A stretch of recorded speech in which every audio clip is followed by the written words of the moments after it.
Welcome back with a new episode of Identity Capital. We have a great episode coming up, and it's sponsored by eMan.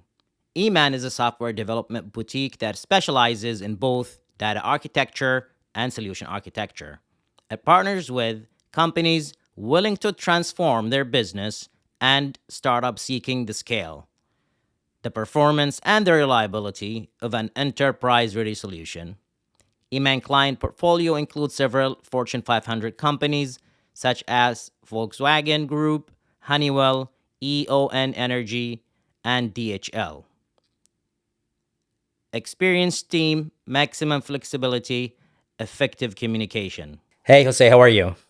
I'm doing fine, and you, Ahmed? I'm good. Thanks for asking. Thank you for coming to the show. We are glad to have you. Thank you for having me. Absolutely. We'll start with the quote. When you set sail for Ithaca, wish for the road to be long, full of adventures, full of knowledge. C.P. Gavavis. If I cut its wings, it wouldn't fly away. It would be mine. But then it wouldn't be a bird anymore. And what I loved was the bird.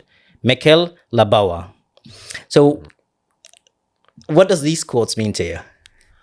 Well, I would say they mean a lot. Okay. The first one from Kebafis is about his poem Ithaca. This comes from the Greek literature and is the trip of Ulysses to Ithaca. And even the history, I mean, when this book was written, it was not about arriving to Ithaca. It was not the destination that mattered. What mattered was the trip, the journey. And it was a book even written to teach the people about many things, about how to behave in certain situations and talk about vocabulary. And it was a way to educate people. But the meaning is about life, okay? It's the journey.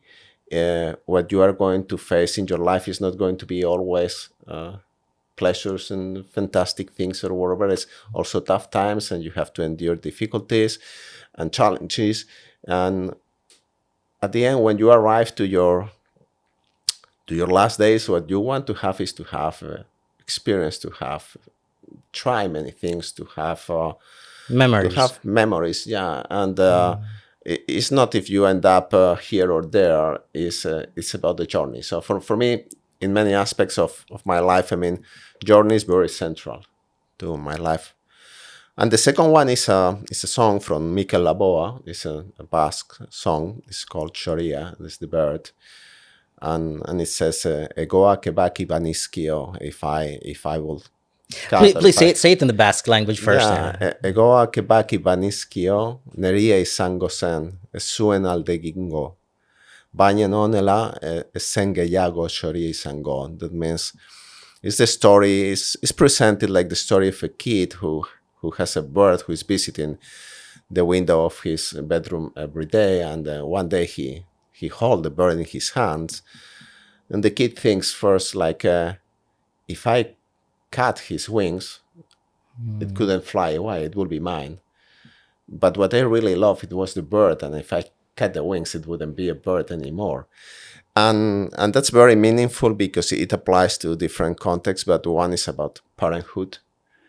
And when you raise your kids, you love your kids and you are very protective and you would like to keep them next to you and don't let them go in those journeys and have all this experience and all these things that you want to protect them. But then they will not be persons in full, and it will not be themselves, will be just an extension of you, and you have to let them go. Okay, and yeah, and has been the same experience as a person when your parents are trying to protect you and you're saying, no, call me every night, call me when you arrive here, do this, do that, be careful, don't talk, don't, all these pieces of advices that your parents are giving you, and you are saying yes, but I want to try, I want to do, I have my own opinions, I want to do my things, and it's very touching. And as a Basque person, this is also connected to a political meaning. Okay, when you ask people, a group of people, to let choose their status, their identity, their autodetermination. Okay, and you let them go and said, hey, if you want to belong to these bigger entities because you choose to do so, and not because we are mandating you to be part of this. So both are very meaningful to me. That's amazing. Poetry, I think, is one of the pillars that makes life more joyful. I agree. And it's just like a piece of art that when you watch it, it tells people different perspective based on their experiences. I think poetry is really awesome, and I want to see actually the effect of the culture later on through the stories, and our audiences could hear what poetry adds to a person's life growing up, or get the meaning for kids as they grow up. It is something beautiful. Thank you for sharing that with us. Let's talk about young Jose coming from the Basque Spain, the culture, the language. Do people speak a language today? How did you grow up in that city in the border of France and Yeah. Spain? Just tell us about that Yeah, as you experience. mentioned, I was born in a small town or mid-sized town for Spanish standards, 50,000 people, called Irún, in the border between Spain and France, in the what we call the Basque country, Basque region. That you have some population on south of France and people on the north of Spain, and so it's like kind of a kind of a cross-cultural space. Okay. But also, it was not only the location where I was born, but also the time. I was born in 1969, okay, a few days before the man landed on the moon, and and it was a moment of change in Europe in general, in the 60s, a bit 1 year after the famous 1968. But also in Spain, where we were under a dictatorial regime, Franco dictatorial regime, that turned into a democracy with the death of the dictator in the 75. And I was 6 years old, and then we were moving to a democratic regime, and we were also welcoming the European Union, and that was a moment of transition, of change, and also a moment of cultural change, because a traditional European-centric, and I will say for our proximity, Spain to France, very French diplomacy center, and some influence from Germany and emigration from Spain to Germany and coming back, etc. To have the influence from the UK and also from America, and the English started to permeate, and the music with the Beatles, and a bit later on the computers and technology and science and economy. So it was a time of change, but I would say of exposure to cultures, to languages, to changes in general. So it was a moment of change. That's amazing. Now we're gonna talk about the perspective of how those affects the culture affects the society, and being in the midst of other countries as well. But since you mentioned being born in the Basque country during the last years of Franco regime, how did the political changes during your childhood impacted your upbringing? Well, we were talking a few days ago, and I think the most interesting point that I was making, and sometimes you need to go through these conversations to put these ideas out there, is that I was exposed to conflicting opinions by adult people. That means many times when you imagine growing up, you think, yeah, there is a tradition, or there are some things that are there established, okay? And the young people are challenging some of these ideas, but it was not the case where I was born, or in that environment that I have just described. For example, my parents were coming from different families, political backgrounds, also the both sides on the Spanish Civil War, okay? And in my school, that was a religious school, there were also monks that came from different traditions, okay? The more conservative and the more, let's say, liberal, or coming to renew, okay? More fresh.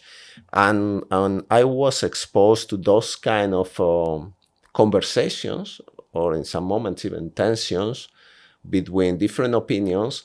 So I think that helped me understand very early that the things were not always black or white, and neither that the things were like fixed.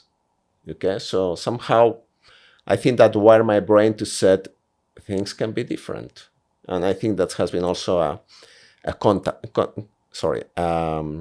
a constant in my life. Okay, and this is something that some people say that change is the only constant in life. Okay, change is happening continuously.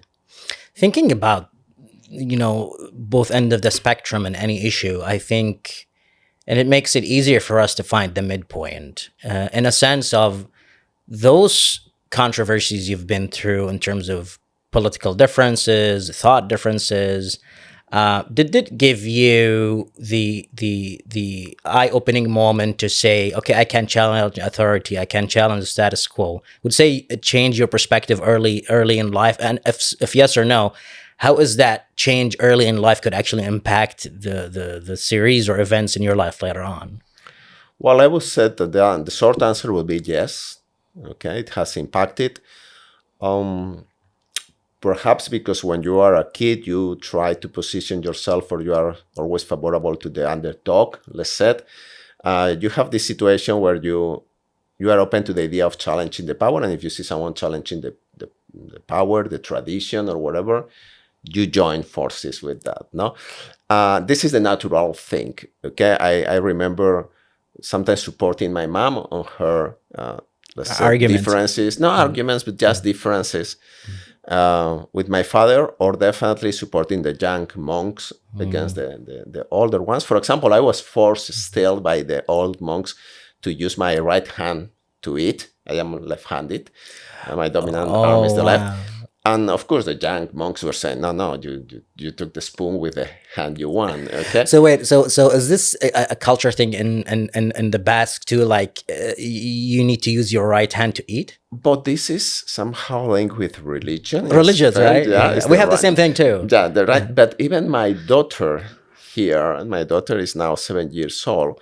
When she was 4 years old, she was corrected by one teacher here in her daycare, or before joining the elementary school, to hold the pencil with the right hand. And I was even telling the teacher, I don't want that, because she was at that time using both left and right.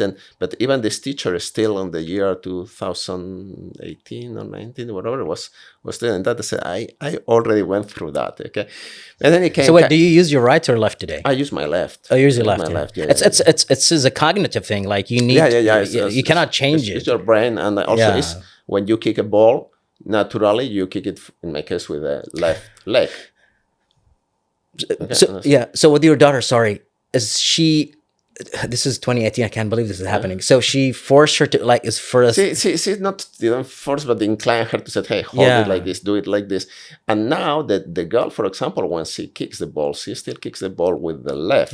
Yeah. While she writes, and she writes pretty well with the right hand side. So I'm pretty sure that if I will motivate her to use the left, still she could do it. But it's the point going to our discussion about these kind of ideas that you see how to challenge the traditional ideas and said why. But I would say what gave me the most is not that much to say, hey, I can challenge the status quo, no? Because I think that's natural. This is kind of rebelled people. I'm not that rebelled, perhaps, okay, when I look to my life. But I think it helped you empathize, because you are hearing constantly two persons telling different things. And my mom telling about her experience and the post-Civil War years, and my father telling his experience. And the same with these monks or other people, like telling their ideas, why this should be, why that should be. And everyone has something to share. And it's good that you listened and you said, well, yeah, these are opinions. And we didn't jump on this much, but it's also very dramatic and impactful in my life. It was all the situation with the ATA, okay, the Basque separatist group, and the Spanish government, and there was the so-called terrorism, and also state sponsored terrorism and things like that, and whatever. And you could see that dramatic situations, and still, people. And it's not that you are reading in a book. You know someone who went to jail, or someone who has been killed, or some relative of this person has been killed. And then you hear stories. And of course, if you are impacted from one side or the other, you are going to become like naturally oriented to that side. But if you are lucky enough to suffer just being on the middle, okay? And when I say in the middle, I don't say the mathematical middle, but then in between, you start to learn that there are nuances. And that, I think, that is something that is tough to live, because you need to learn that process. You need to be open to the uncertainties, to the nuances, to the grays, to the shades, okay? And not accept or embrace just there is a pure truth. That's a long process that takes you many years. We're talking about blogs. I have a secret blog, I will say there, okay? And one of my first posts was about not existing a unique truth, okay? Unless we are talking about religious things or whatever, but about the way we perceive the things, and how we have opinions about a certain situation and how this affects us. And for me, this has paid positively in my career, in my professional career, to be open, to listen, to consider options, to empathize. And I think that all is coming from that environment, with the tough moments and with the fun moments, because also there were plenty of fun moments. My childhood was a wonderful time for me. I think one of the most important pivot points in anybody's journey is when they, because we inherently as humans, when we grow up in a society and as children, we think the world revolved around us, because we don't have the vision to go across, next neighborhood or next city, right? But a lot of experiences, you feel like people still believe that the world revolved around them at 50, 60, and 70. And I think the earlier you understand that fact, the faster you go to being a person who understands the nonverbal in the world, and can communicate better, I believe. And ethnocentrism is a big issue as we see popularism in the world today. And I think we got lucky, we got exposed to this early in life, and we could see the world in different colors, I guess. So there's often a tendency to romanticize the past. Sometimes we look back and say, okay, this is the music we listen to. But sometimes we feel like that's the only thing we can identify with. And understanding that when we grow up around a society or an experience or a culture, things change, technology change. So how do you navigate the nostalgia for good old days versus acknowledging the challenges of the youth and the time you grew up in compared to your kids today? Well, I would say that perhaps I keep romanticizing, but I think that I always consider myself a very lucky person. Okay, really, really lucky. And it's perhaps of this point about empathy. When I look around, I said I have nothing to complain. I was born in what at that time it was told to be middle class family. My father was an engineer, and I have a couple of sisters. We live in Spain. Typically, you live in apartments. We have a nice apartment, and we have food and heating and good schools and some extracurricular activities. And as kids, we have our bicycles, and we used to go to the seaside because we live like a few minutes from the beach, and you do things, and things in the family. We didn't have any tragedy, anything. So we have never been like dramatically sick or whatever. My sisters and me, we were born in a lapse of 34 months, and has been very funny. Plenty of fun. I mean, and of course we argue with this. So from that point of view, I romanticize, but I think I have a reason to romanticize. It was good. I'm not hiding. Of course, that was all this dramatic situation, but I think that you are not aware of these dramatic situations until you are like 14, 15, 16, when you start to socialize, when you are more onto the news, you understand the things. So we were kind of in a bubble.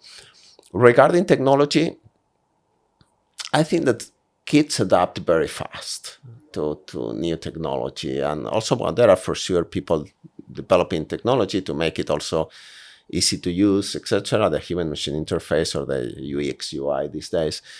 And as kids, I remember the first big change was to go from a black and white TV station, TV, okay, with two TV stations, to a color device, okay, with TV color in 1982 for the Spanish soccer World Cup. Okay, we got our first color TV, and then starting to have more TV stations, and then you have a remote. A remote was a big deal because when we were kids, my father used to say, change the station, put the volume up or whatever. We were the living remote for, I remember that era.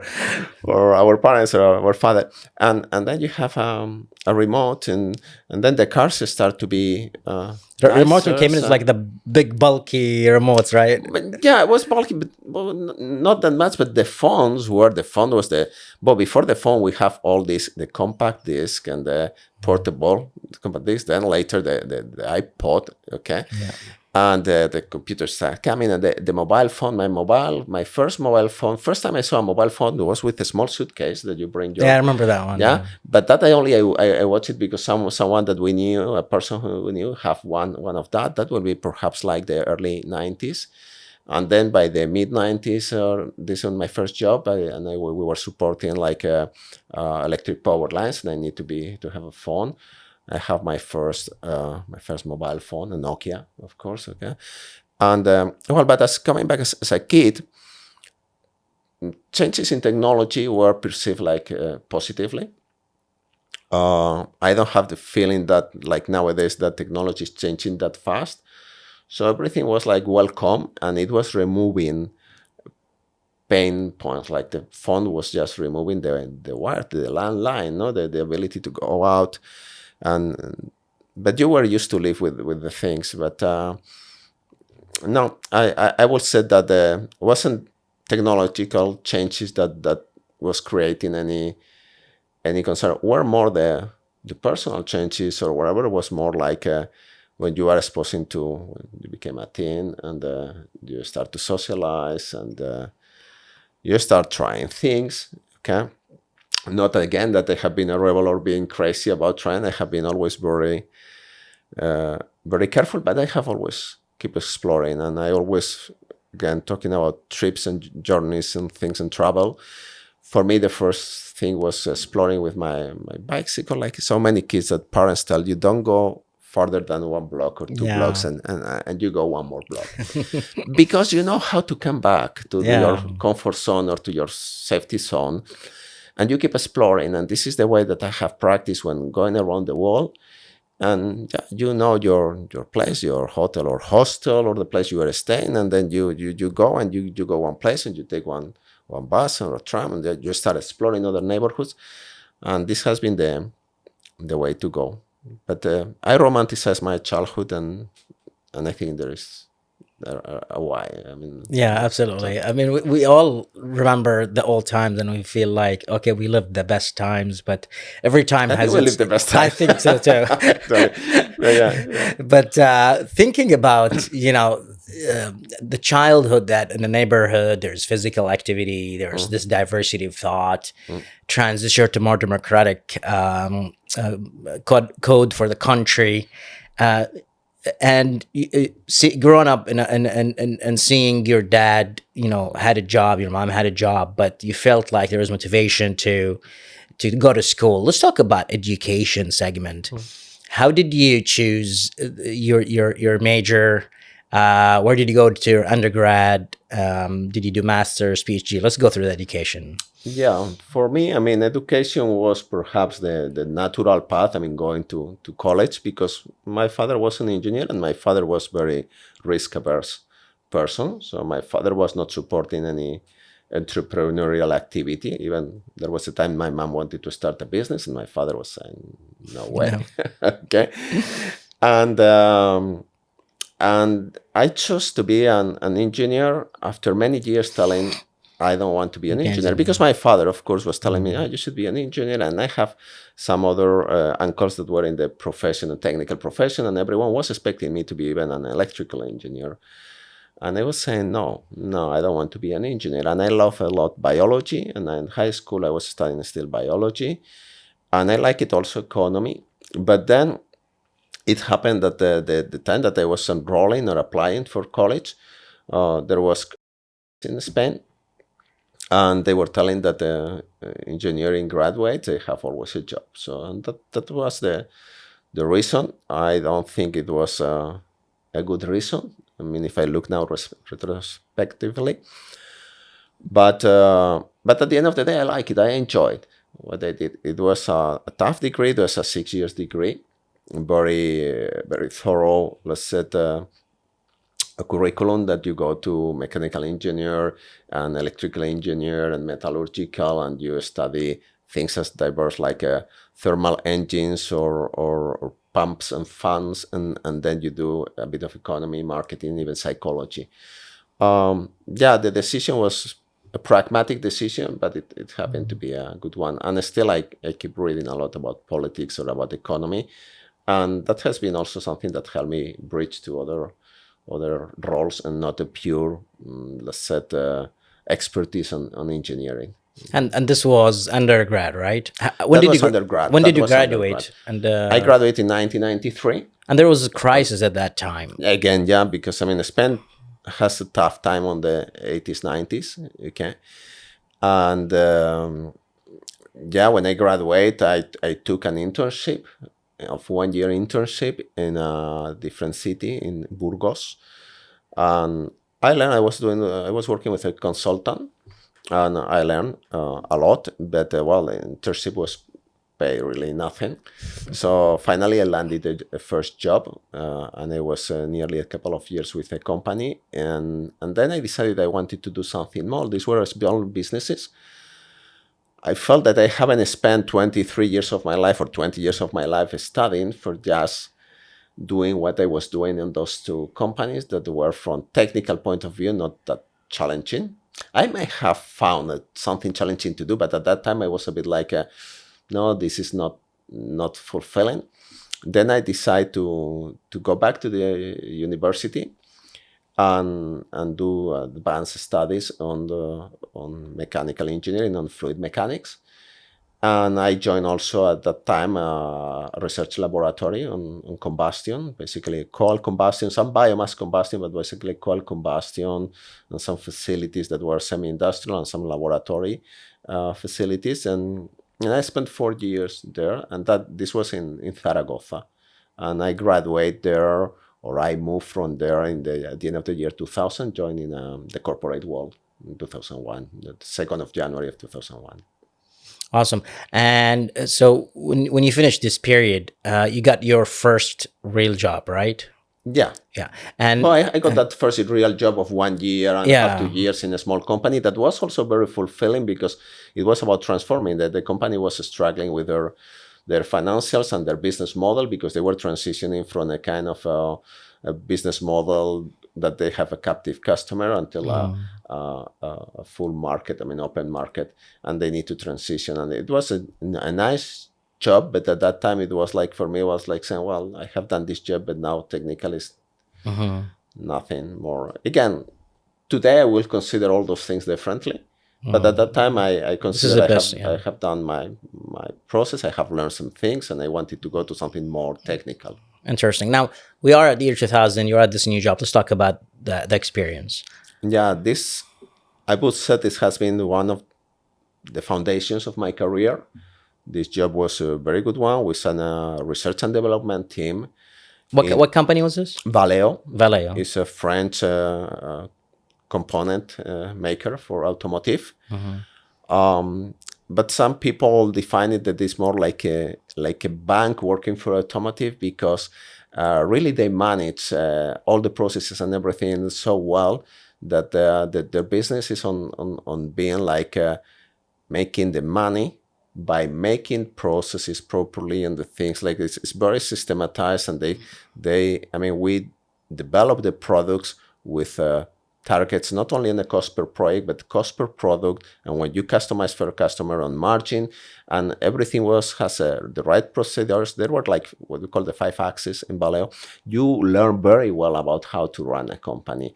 In my case, I was in R&D, so my focus was in R&D, and you learn very well the stages of how to develop a solution that is going to be industrialized and produce 50,000 parts per day, okay, on these levels, and with levels of qualities under 50 parts per million. And the same, the departments of purchasing and the departments of HR or the departments of manufacturing, and everything follows certain processes, and you have annual audits, and you are trained on those processes, and the people rotate among functions. And the director of manufacturing, in 3 years down the road, he is the director of purchasing or is in HR, and everyone knows all the functions and know the system, how it works. And of course, when you are there, you have your pros and cons and you have your issues and whatever.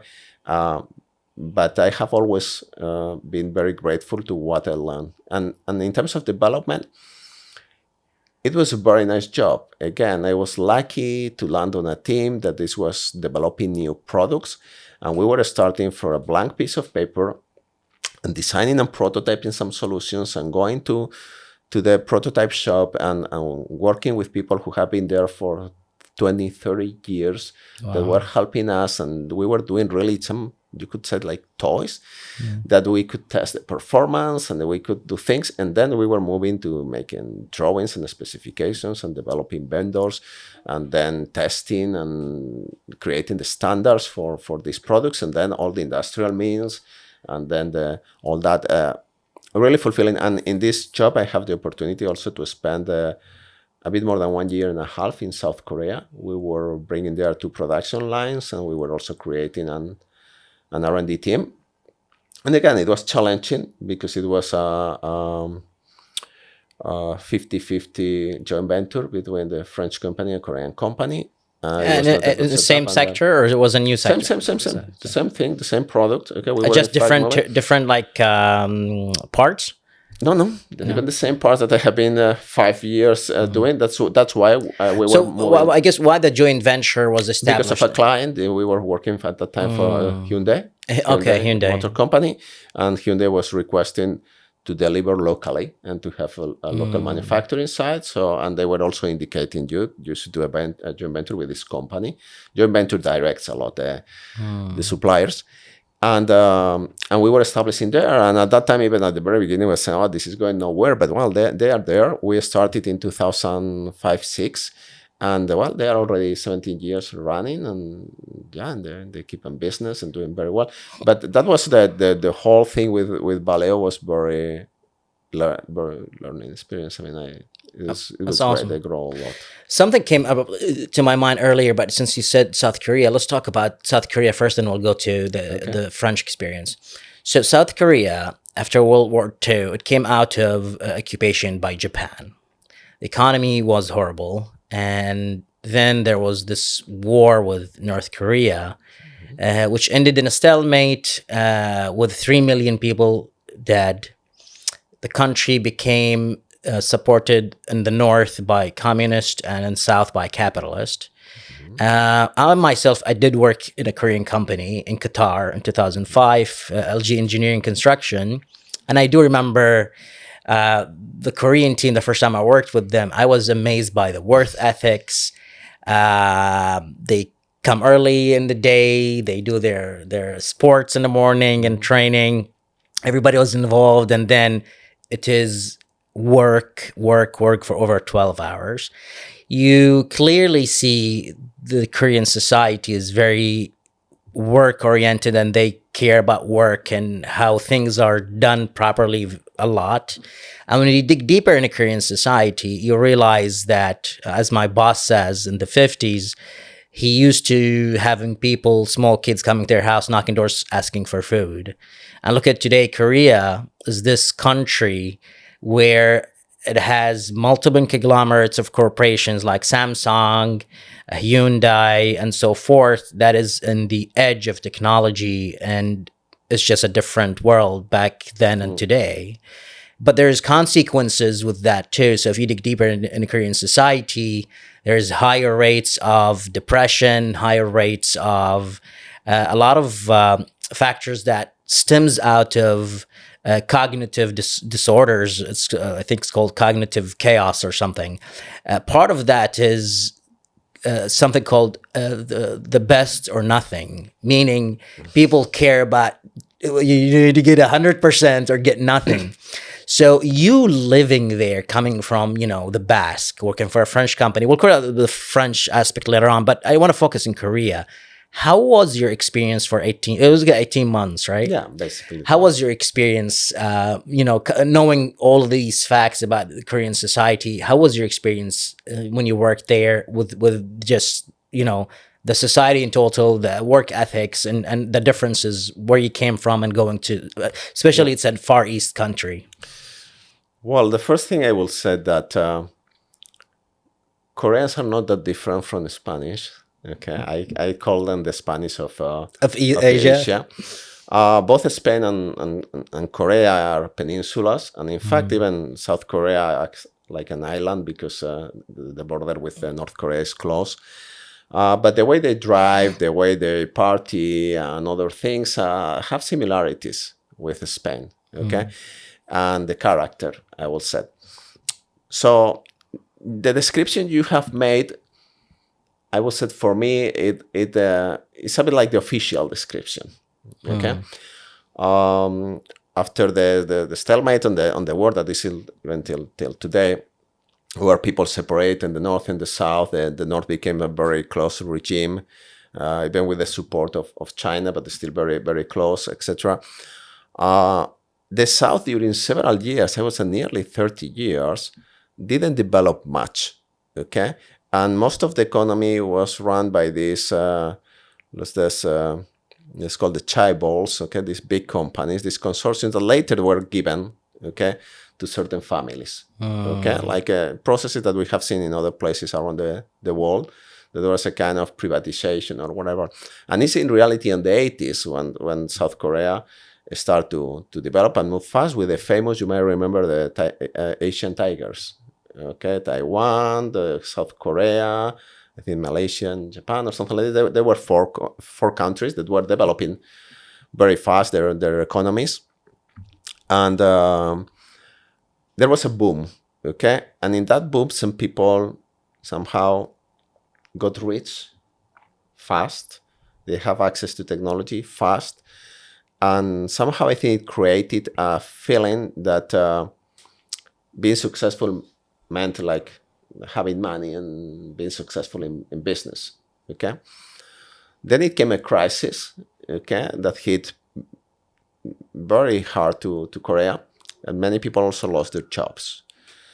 And when I went to live there, you could find like kind of both faces. The people were willing to be successful, but also being afraid of losing their jobs. Okay. So it's a society that, yeah, they are committed with their company because this is a bit more the Confucianism or whatever, when you respect your father, your boss, your this, whatever, and you stay in one place, the company, and you grow, you go up through the ranks just by staying there and being loyal and whatever. In the other hand, you see that it's also some kind of, there are rules that they need to behave or follow those rules, and they're afraid of what if I break the rules. Okay, so again, they celebrate, they do things, but somehow it's like saying you find that there is something that is not completely solved. And the kids, for example, they are put in a very competitive landscape or situation when they are studying. until a certain level when they enter in the university. And once they are in the university, you are in a kind of path that if you are in a good university, you will go to a good company. And if you are a good employee, you will arrive to a certain position. So there's a kind of demotivation on how to compete unless you are in the path to success. And there are also many people who are taking this path to nowhere. Okay, and perhaps is what you are explaining, this situation of best or nothing, And what I suggest to people is also watch Korean movies, especially if they have a sense of humor. Typically, they have a sense of humor, and you can recognize they represent themselves very well. And I would say that this will happen with Spanish or French. That when we do our cinema, we put ourselves in our situations and we laugh about ourselves. And so if you go to that cinema, you can also try to see one of the things. I mean, recently, a couple of years ago, was 2 or 3 years ago, with these Parasites that they won this movie. What you see there are not, it's not a parody. You see many real things about salaries, about situations, about people being successful and other people struggling. It's a realist. It's pretty realist, but they put in a ton of drama or comedy and the tragic comedy, okay? Yes. And these kind of things. But very special place. It's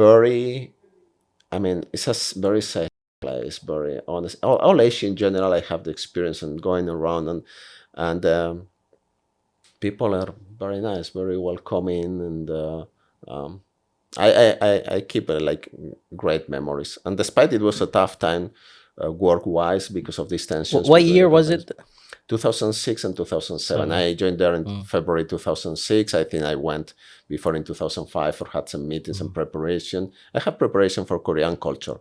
And one point, if I may, about cultural shock, and I always tell this story, and the people who has perhaps heard me talk before say, "Oh, Jose telling the same story." It's like when you are going somewhere different, you get ready for the shock.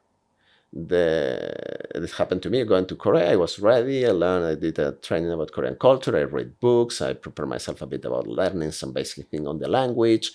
I learned quite fast to use the chopsticks, and I travel around the country and even the neighboring countries, etc.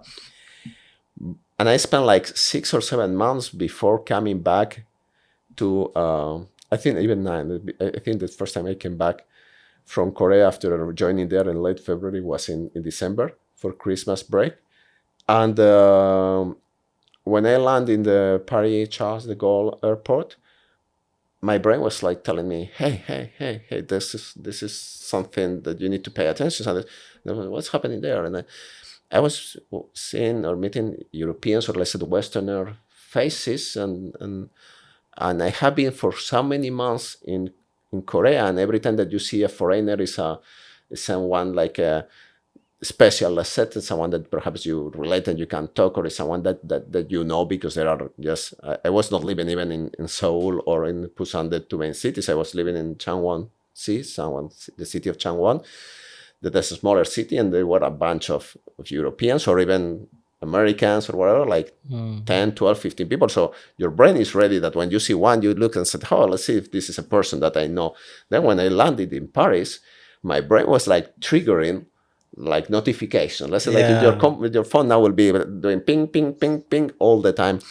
And then I realized, I said, wow, my brain is now shocked by finding the things that used to be normal to them. And then I realized, or I start to question, I never questioned how the traffic lights were. But once you go out and you see that the traffic lights are used in a different way, like here in the United States, that you can turn on red. In Spain, you cannot. The red light is a red light, but here you can turn on red. Or you have this kind of forest stops and other things here. The brands and the makes of the cars and things like that. You realize that you never challenge your baseline. And that experience for me was very telling. That very moment when my brain was bombarding me with all these alerts was the realization that you have to question your baseline. And that's come back to what we were talking about childhood.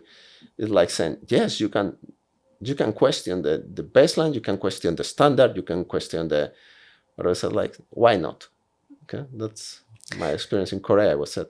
This is one of the greatest thing about working in a diverse culture across the country, across the world, is living those experiences. And as much as we would love to share these stories, the words can only carry so much to the feeling and things you go through when you live abroad. And I forgot, I know you probably communicated in English with people there. We forgot the your trip to the UK, trying to improve your English. Let's talk about sorry. Let's talk about the trip to the UK and how did it start?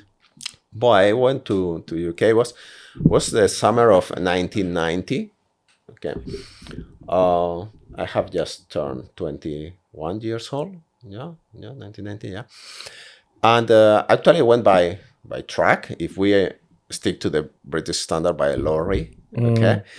And because I live in the border town, there are plenty of trucks. I used to work on some of the summers to an agent that was working there on the border with the documentation, the paperwork for the trucks.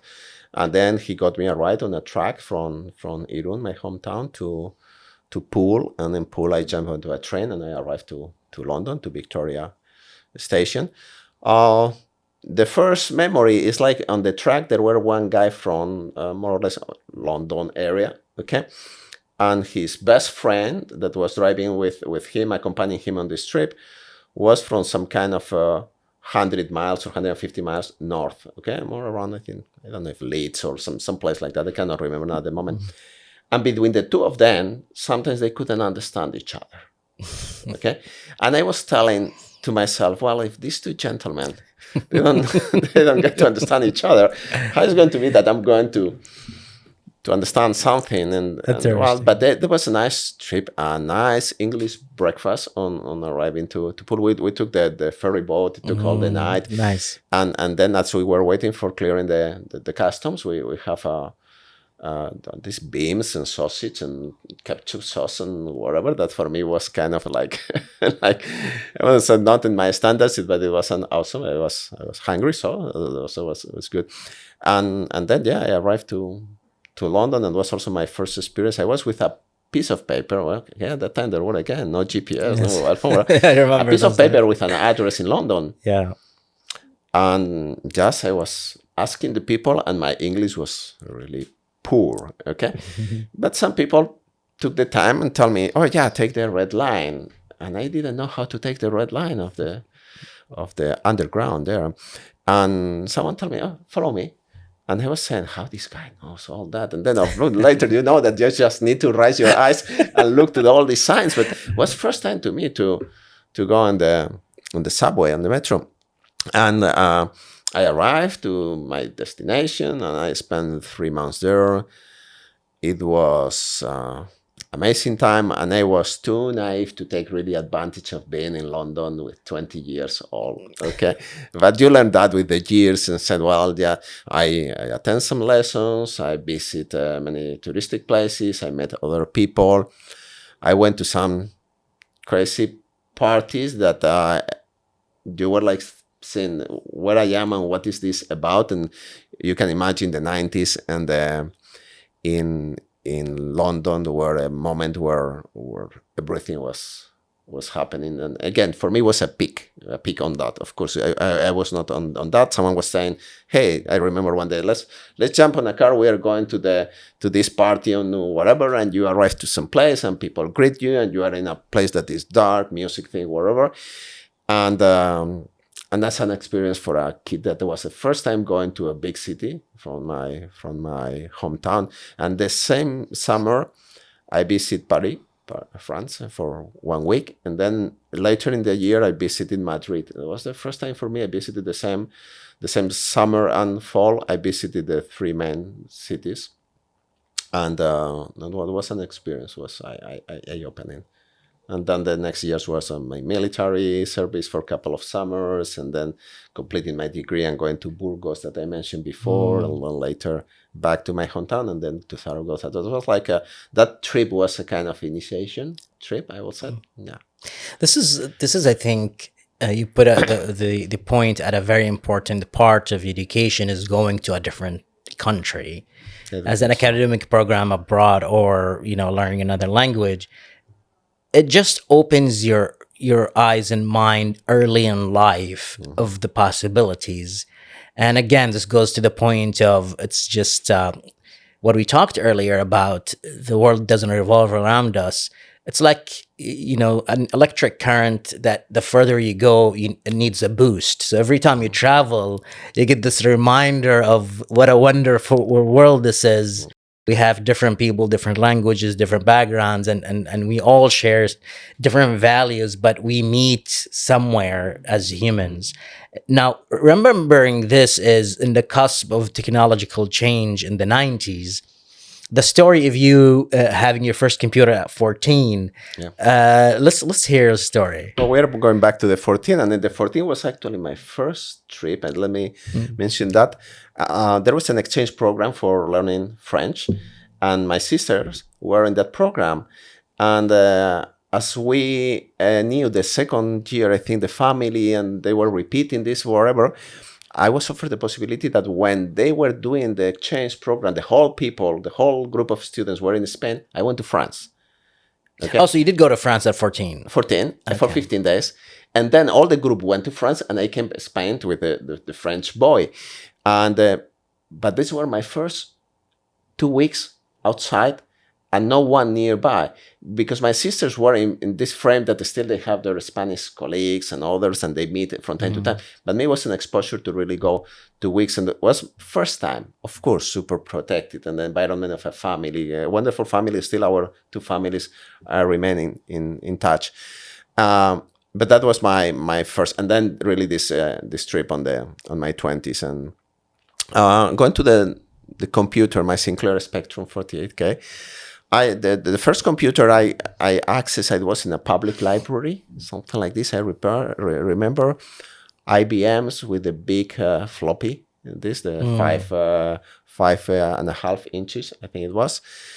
And but then I like it. I like it. This it was coming like something special, and my parents did some research and they found a small company. It was basically a gentleman who was going to London and bringing some computers in his suitcase, and they bought a Sinclair Spectrum for me. And for those who don't know, well, the memory, RAM memory, okay, is 48 kilobytes.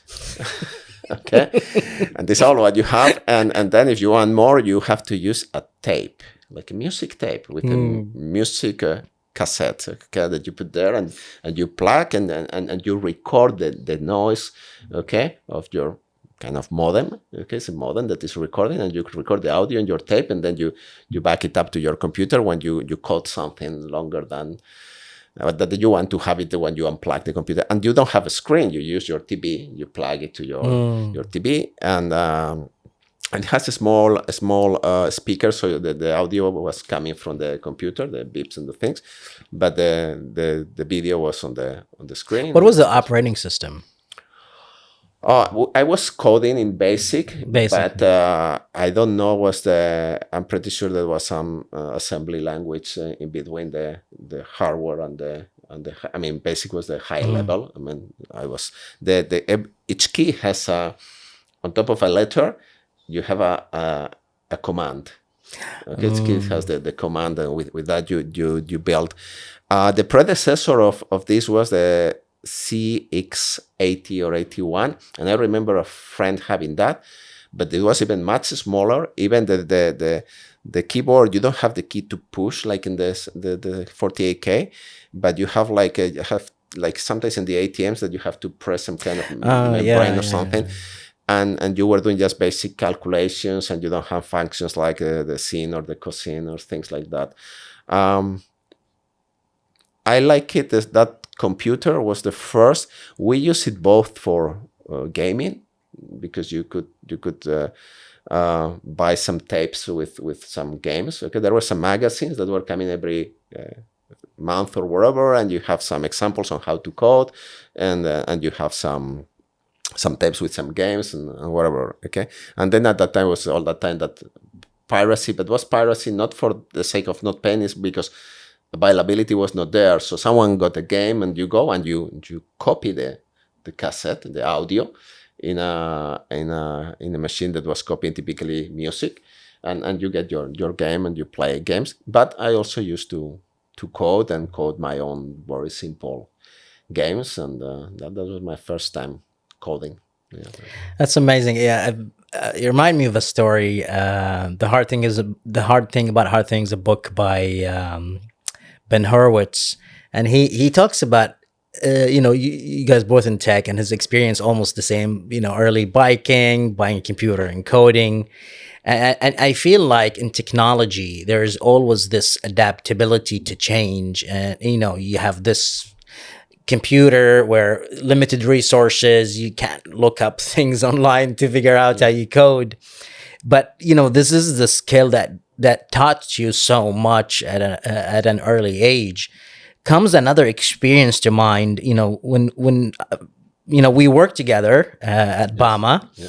and I do remember very clearly, you're one of the best managers that I had because mentorship. You felt like you walked me through the process. I remember one of the projects we were able to land is our partnership with Rice Alliance at Rice University. And I was then manager of partnerships, and when we got that deal, it was a big deal for us because Bama was small. But I contribute that to your mentorship because you held that position before, and before you moved out of Bama, I was managing something else, business development, and the way we talked about things is, hey, Ahmed, this is how you do it. This is my experience. I felt there is an ease in the way you teach, and I want to understand how we could make great managers. So in that sense, is your analytical skills, I guess, are very good, and the storytelling. We'll talk about storytelling later on, but these skills, and did you enhance these skills during your PhD, or was something innate from the beginning? No, I think that this was something innate and something that has been always there. I wouldn't say about managerial. I wouldn't even dare to say that I am a good manager. Okay, but perhaps the people who has worked with me appreciate my management style. Okay, and this point that you are mentioning about explaining things has been always there. Okay, as a kid, I haven't, again, lucky, because it's a kind of lottery that for me, I understand things or I grasp things quite quickly. I'm kind of logical person. I don't have a great memory. I'm not a great researcher. I'm not whatever, but simple things or logical things came easy to my mind. And I am also able to explain that process. Somehow I register how I learn, and then I go to someone else and said, hey, I learned this way. And this was a challenge for me, and perhaps it's a challenge for you. And I explained the things. And when I was a kid, I was already explaining. Memories are like my father trying to explain something to my sister, and me walking next and looking like that and say, oh, this. And my sister being very pissed because she is 1 year older than me, and she was suspecting, no, you are not going to teach me this, is that who is going to teach me. But my father said, yeah, listen to your brother, no? And later when I was in high school, I was also even helping my colleagues before exams and doing some kind of reviews and giving them a kind of 2 hours speed up review in maths and physics and things like that. And most of them, they were telling me, I'm learning more in 2 hours than the whole semester.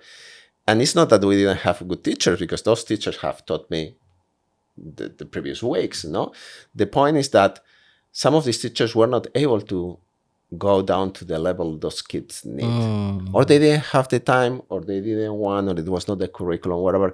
But for me, it was very easy to tell, hey, we have this and this and this and that. And for solving this, you look at this. This is the trick. And to look at this is the trick. And perhaps you have problems with this, but look at it from this different angle. And it was not because I was like super smart. It's just the opposite. It's because I was logical, I was learning, and I was in that process of learning. And later when I did my degree in engineering, it was also the same. I was struggling to learn and to solve some problems. And I remember there are things like thermodynamics or heat transfer that are challenging until something clicks in your mind. And when that clicks, you say, it's easy. Okay. But that has to click. And it's what I was able to go and share with my colleagues and said, look at this, look at this, look at that. And then the people said, that makes sense. So for me, it's that. And it was there before my studies towards my PhD that I didn't complete. I did the studies, etc., but I didn't defend my thesis project because I moved to the corporate world, as I mentioned before. But what PhD gave me is a discipline on how to approach the scientific method and how to treat data and measurement equipment or wherever. There are things very, very interesting when you are working with combustion and with temperature. And it's the kind of competition between the experimental people, the people who put the thermocouple, and the people who are doing computational, that they make a model. And of course, experimental people want to say, hey, again, this is my truth. Okay, the truth I'm measuring there. I mean, you cannot deny this. But the reality is that thermocouples and every measurement methodology has errors and inaccuracies, and you have to understand in a thermocouple, even the size of the ball of the couple of the two materials that you have there, this is bringing you an inertia. And if you are having a different of voltage that later you are converting a different of intensity, you have errors, and you have to notice that these are deviations, and even depending where on the flow you expose and the speed of the flow and things like that. No, so measuring in reality is a science where you have to be very knowledgeable about your errors, deviations, things that affect your measurement. And modeling the same, because you need real measures to adjust your models, and models also have the closure models and things like that. And you have also the calculation of errors on your mathematical calculations and where you trim the numbers, and if they have 16 digits or bytes or 24 bytes or whatever you are using. And that was what the PhD gave me, like use the tools, understand the tools you are using for measure, define your problem before you start measuring, define your expected outcomes so you can compare your results to your expected outcomes, and not try to, at the end of the day, have some data and try to match it with some idea. Okay. And that's what gives you a PhD: research, read what has been doing, understand the state of the art. Okay. And then when you write for the future, because what you are doing is basic research, and you want someone to keep working on your work and even point to perhaps even mistakes or biases or deviations on your work. So it gives you a kind of framework for wherever is your research. And research is a very wide topic that you can apply to your life, to your business, to many things. But it gives you a great framework. And I'm always I think that the people who go through a PhD,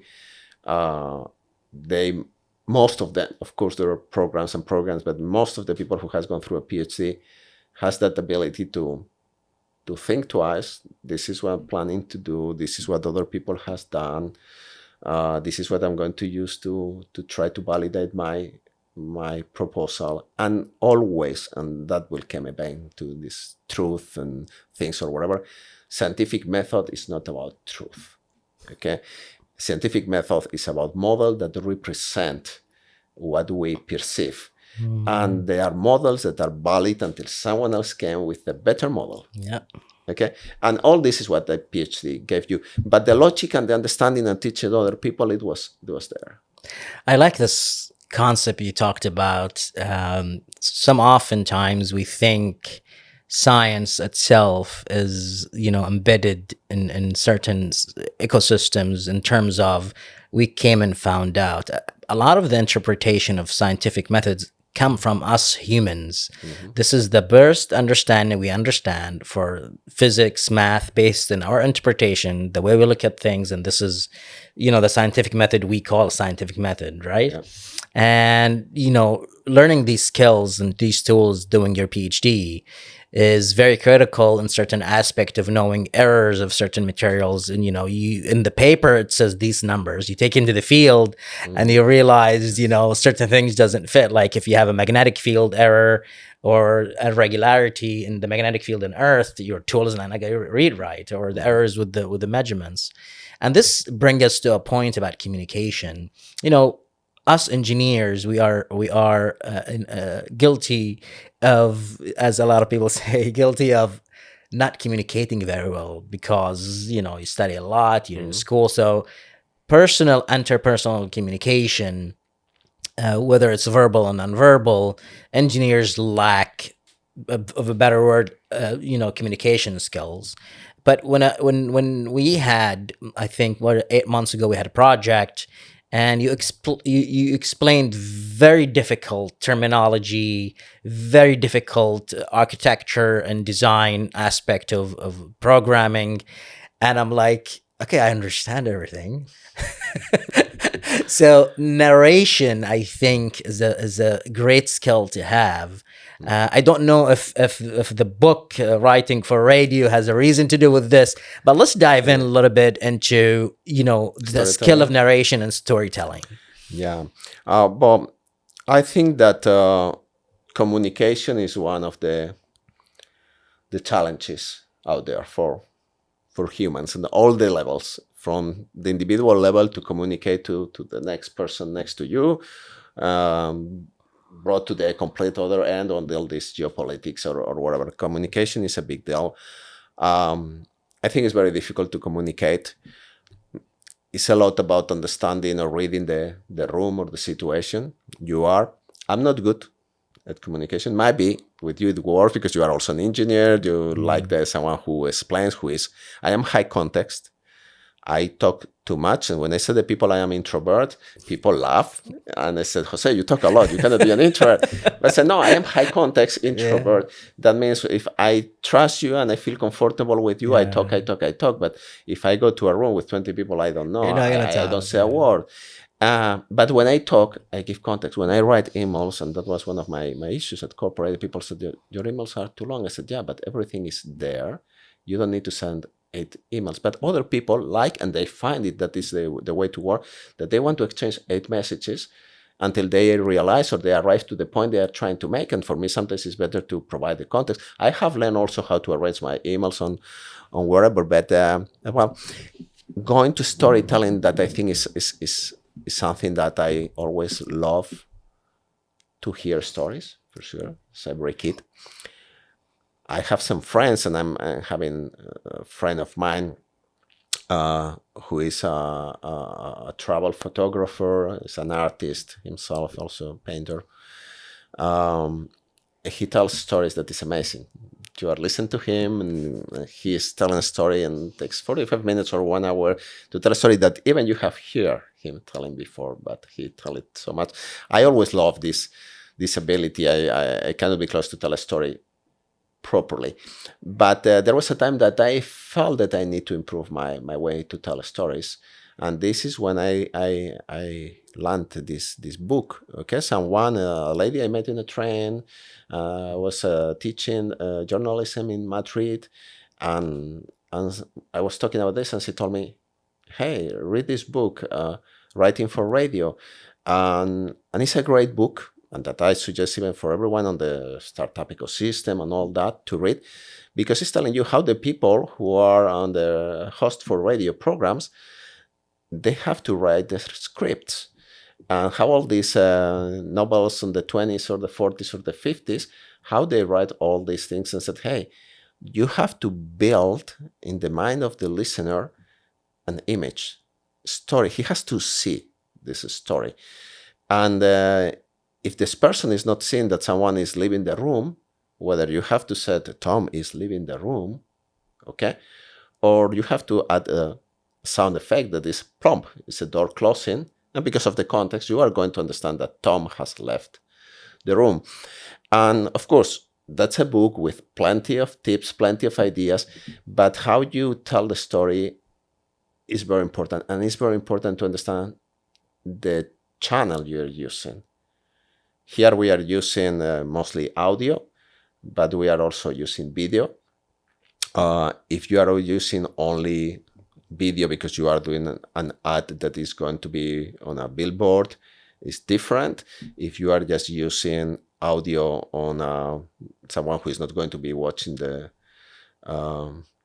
a video supporting that audio, is different. And if you are talking with 10 guys or one person or 1,000 people, now that we are in the all these races to the presidential election, you see it's not the same when the politician is addressing a room with 40, 50 people, a kind of town hall where the people can raise questions or do something, that when they are talking to 2,000, 3,000 or 40,000 people. And it's not about that only about the tone and the nonverbal messages and things like that or language. It's also about how you tell the story and how the people build the story in their minds. And I was reading recently the book about Mitt Romney, and a couple of sentences that hit me. One of them was, if you have to explain it, you have already lost. Okay, so in certain environments, if you are in top management or whatever, your message has to be so clear, and it has to build an idea. I don't know if you have read Sapiens from Harari.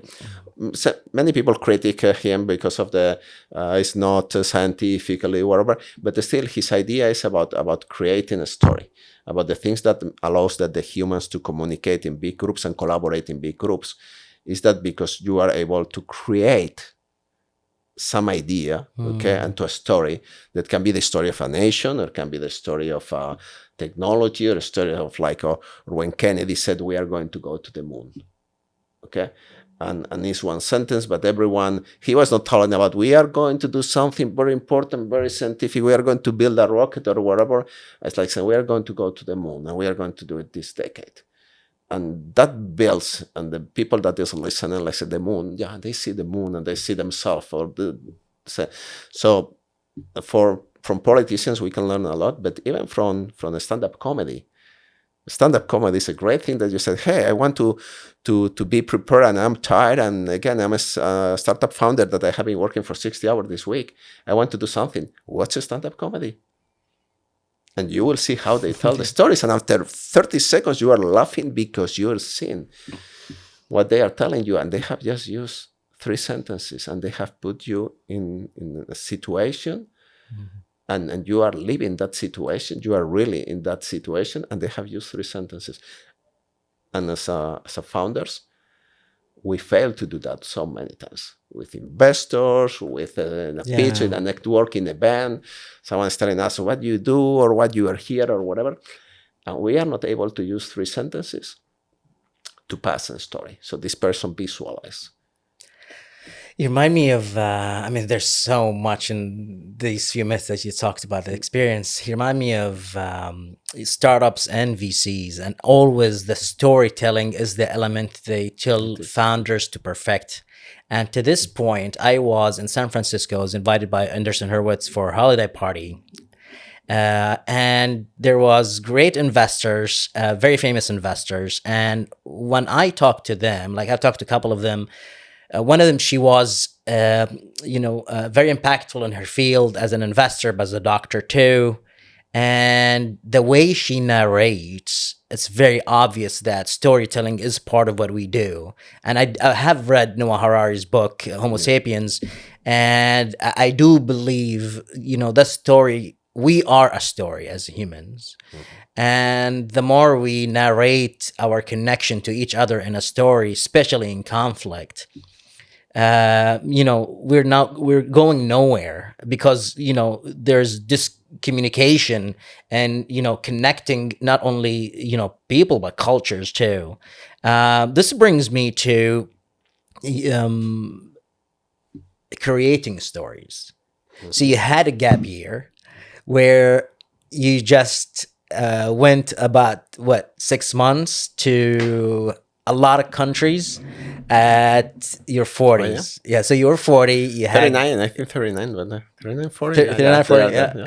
So you were in a crisis mode, and you said, I want to go, and crisis, and you said you want to go explore, understand myself, see what's out there. Walk us through why you decided to go figure out this thing, and what are the stories along the line, including very big story in the middle. Well, first, I mean, sometimes the motivation is different than the outcome. Okay, so my motivation was I have always liked the idea of travel and going around the world or many countries, and you never find the time. So I turned a personal moment of a difficult moment, I would say. Okay, a divorce, and then I decided to have a break because I was working also in the city where I have married and live with my wife, and it was clear for me that I wanted to go somewhere else. And but there was a moment that I didn't have kids and I didn't have any responsibility, and I took the opportunity to take a break. Starting like saying it's going to be a gap year. It ended up being nearly 2 years. Okay, 1 year and 8 months or 9 months. Yeah, 8 months. And I decided to travel, and I spent 7 months traveling. And yes, when I was in this trip, I decided, and that was a kind of a clear decision, that I was not going to bring with me a camera, neither a phone, neither a computer. I was just having a paper notebook, and I was taking notes and writing things and whatever. And well, I just wanted to travel, but I also wanted to give me time. Okay. And during those months, you sometimes think that things are going to move quick in your brain, but they don't. They are stuck, and you go around. And what I found is during all those months, what I needed is to tell me which questions I wanted to answer, not even to answer the questions. Okay, it's like really trying to set why I'm here, what I'm doing, what I need to do to move on. Okay, I need to think what I want to do in the life professionally or personally. I need to do what, no? And then after 7 months traveling and then coming back to my hometown and then moving to Albania, where I lived for 1 year, I took time to answer those questions. And one of the conclusions I came to was that I have already lived a wonderful life. That if for some reason that will be the last day of my life, my previous 40 years were wonderful. And it was not at that moment, but before, many times I always compare myself and ourselves with the ancient times, no? And the famous people like Marco Polo, okay, traveling with the kings of Castilla, okay, Isabella and Fernando of Castilla, the Catholic king and queen, and things like that, and any emperor or whatever. And I have visited castles around Spain and in Europe, and I have traveled around. And I recognize always that these people have had not the luxuries I had. They never took a plane, definitely, to travel from France to China. Okay, or they never live in a comfortable house with heating and air conditioning, or try. I mean, if they were in Europe, they didn't try Chinese food, or if they were in China, they forget about trying Spanish wine or whatever. And personally, I have a wonderful childhood, as I said, perhaps romanticized a bit, but I think wonderful childhood. And I went to college and I learned languages, and I met a fantastic person that I married. I lived with her for many years, and I have amazing work in this French corporation where I could really develop me professionally very much and travel around the world and being. So at the end of the day, I was looking backwards, and I was at, except having kids perhaps, or writing a book, I have done pretty much everything a person could imagine and doing. And in terms of age, 40 years old and being healthy at that time, I has already hit an age that people around the world also struggle in some African countries to live to that life expectancy. So it was like saying, hey, what I have already lived is really super. So now, wherever it's coming, is going to be on top of that. That's like saying, like, my GPA is already 3.8. Whatever I do extra is going to be just 3.9 or 4. I mean, it's not like I'm going to go down to Yeah. 2.4. That's already there. And it's an idea I have kept always in my mind, perhaps because when you study and instead of focusing on accumulating money, you focus on accumulating experiences and knowledges that no one can take that from you.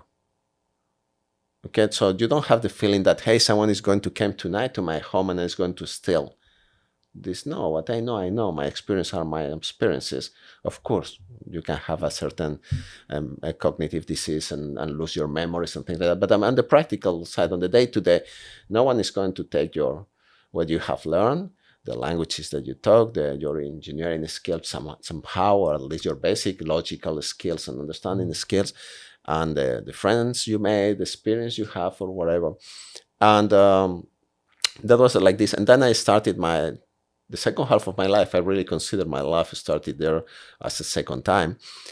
So this was so. What are the countries you visited in this first 7 Well, months? I started through the Mediterranean countries. I flew from Spain to Italy, to Rome, and I started going through the coast of Rome, and then I passed to Slovenia, and then I went to Croatia, and then went to Bosnia and Herzegovina, and back to Croatia, and then to Montenegro. Then I don't want to let anyone. Albania, from Albania to Greece, from Greece to Macedonia, Macedonia to Romania, from Romania to Turkey to Syria, Syria to Jordan. In Jordan, I wanted to continue going and go to Uzbekistan and then Iran and things like that, but Iran denied my visa.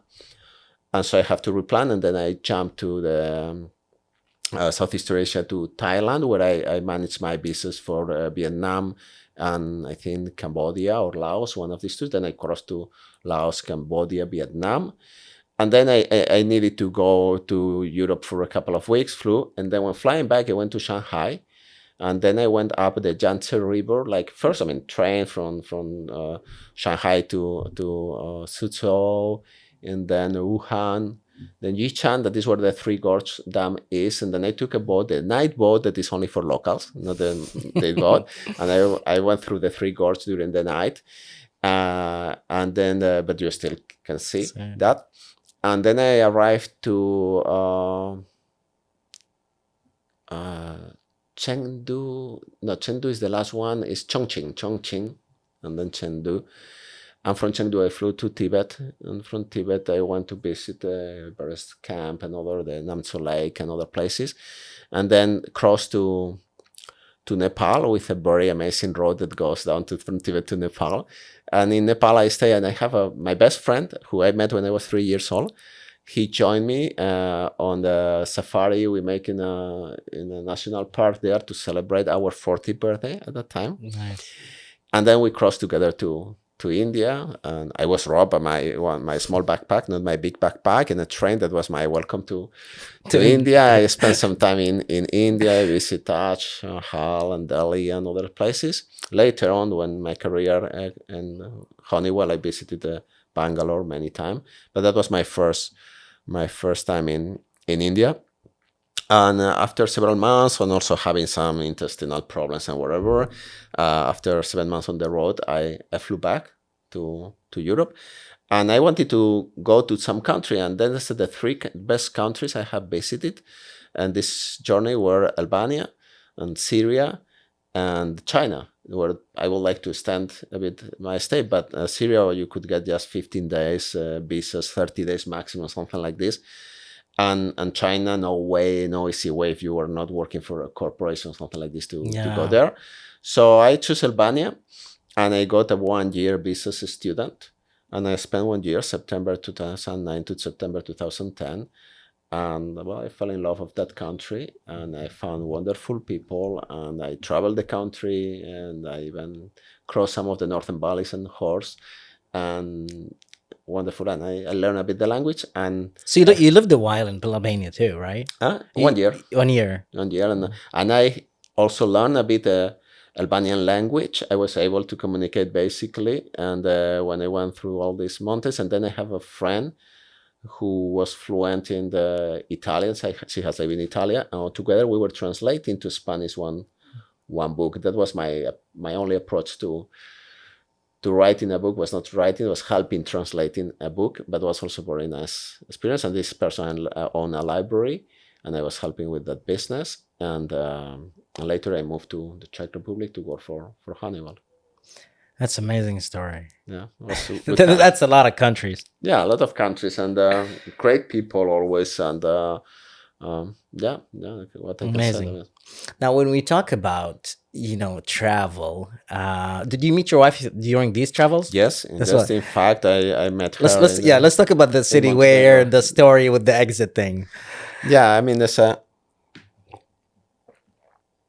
I met her in Montenegro on the trip I mentioned before when I was from Bosnia and Herzegovina to Croatia. I was in Dubrovnik. It was winter time. It was February, early February.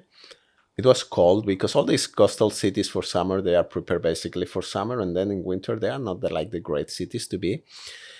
I remember being in the old city of Dubrovnik, a place to visit, very special. And then from there, I was moving to Montenegro. And then I was having always some Lonely Planet book guide for the people who are backpacking is kind of the Bible, the reference where you check information. And it was I was checking about going to Budva or Kotor, that there are two nice places in Montenegro on the coast too. But then I read a sentence that I thought it was derogatory. It was saying Podgorica doesn't deserve a detour. It has nothing to offer. Okay.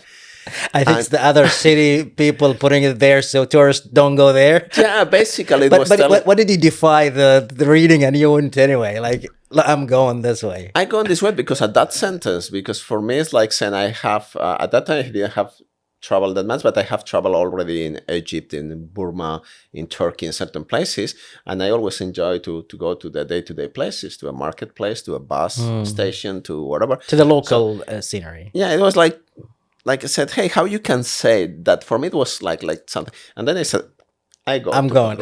Okay. And it happened that I met in a hostel that was there. I met my.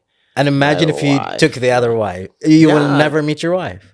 Most likely, you never know. I have this thing always that you never know where life is going to bring you.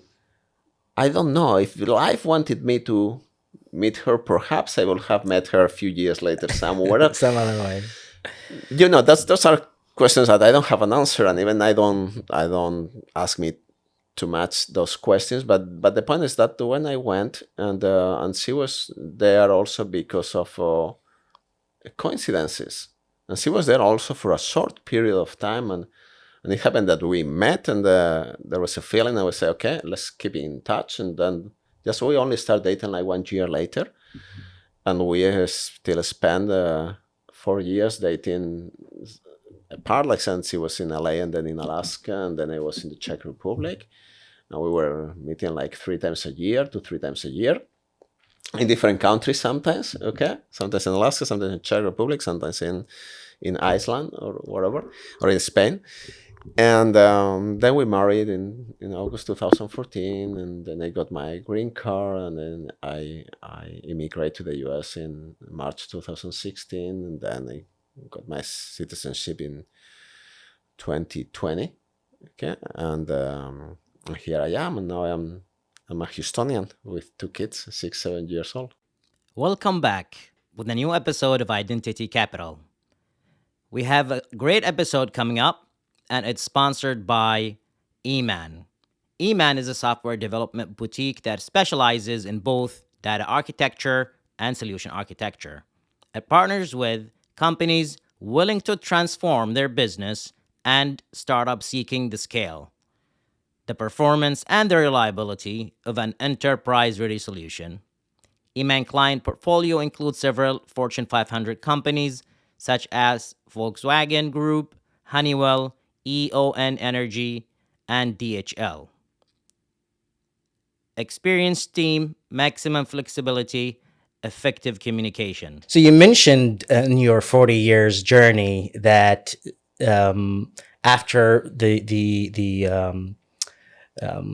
trip you took all over the world, you felt a sense of coming back and being fulfilled. How did that impact your outlook in the future, your plans, and what did that make you feel? Yeah, you are right. That was kind of the biggest outcome of my trip and my time to think. It was like feeling, wow, I have already enjoyed a wonderful life, a wonderful childhood, and I have had the opportunity to grow in a safe place and to go to college and find someone I love and marry and spend time with this person and travel around the world. And all the comfort of the modernity, like, I mean, air conditioning and the planes and train rides and big cars and things like that. And you said, well, I have done all, when you compare to history, all that many people would have even dream, I mean, to have. So yeah, you have a feeling like saying, yeah, I have accomplished all, and now this is an extra. It's an extra time, and that's how I took my next, let's say, steps in life. I said, I'm done. I'm happy. I'm fulfilled. Now let's do other things and let's prioritize, like really doing things that are more meaningful for me. Um, and the only thing I will say that was an open question during that time was like saying, "What if?" Okay, that means how this point in my life was a kind of detour, and I was saying, "What if I hadn't taken that detour? Why those good things that are happening to me now will have never happened? And which other things may have happened?" Complexity about life and the Yeah. universes and parallel universes and options and decision making. You remind me of a conversation I had with someone. He said, taking a sabbatical or a gap year is a luxury not everyone can afford. What do you say to those who believe such experiences are only for the privileged? Well, I think there is, especially since I came to the US, and I learned also about concepts as white privilege or whatever, that you have to be very careful when you analyze this idea of privilege. Of course, we are privileged by the when we have been born and what we have been. There's the opportunity to again go to college and have secure environment to grow, and the food and heating or whatever, a roof. All those are privileges. Okay. Now, if you relate more to peers, okay, people who has been born in the same conditions like you, and some people might say, "Hey, I cannot take one gap year," and some other people are taking. And this is also sometimes related to priorities and to courage, and at the end of the day, certain willingness, because you have always to give up on something when you go after something else. And I haven't been the best person making this type of choices in my life. I haven't like follow like crazy one idea or one dream, and some other people do, and they are very good at sports or their career or doing something, and they prioritize that. So yeah, of course you cannot prioritize 20 things. So it's a privilege to take a gap year. Maybe it's something that you can make it happen. I think so. I think it's one of these things, like going with not much money, with a backpack, going to the wall. It's not something that you need much. Still, you need a passport. Still, you need to have a certain circumstances. I think it's more a choice. Looking at the aspect of changing the background when you think in a project, I think the gap years is almost similar concept. I'll elaborate a little bit because I think what you just said is something very, very important. Look at the medical field in the US. It is the only medical field that a student can take any major in college: history, math, chemistry, engineering, name it. And then they take a prerequisite for medical school. They take an exam, they become doctors. The idea here is Ibn Battuta is one of the most famous travelers in the Arab world. He talks about his travels and what he's seen. And the narration when he comes back is, life is about a perspective and an opinion, and the more you see, the more you can relate to humans all over the world. And I bring this fact because as the perspective in the medical field and excellence in the medical field in the US is very obvious for people outside the US, because of I believe it's because of the different backgrounds that they bring to the table, and this put in the element of diversity even in our field in innovation or tech industry. And I think it's very important because this is one of the things that broadens your perspective in life and on the nations, and it gives you fresh ideas.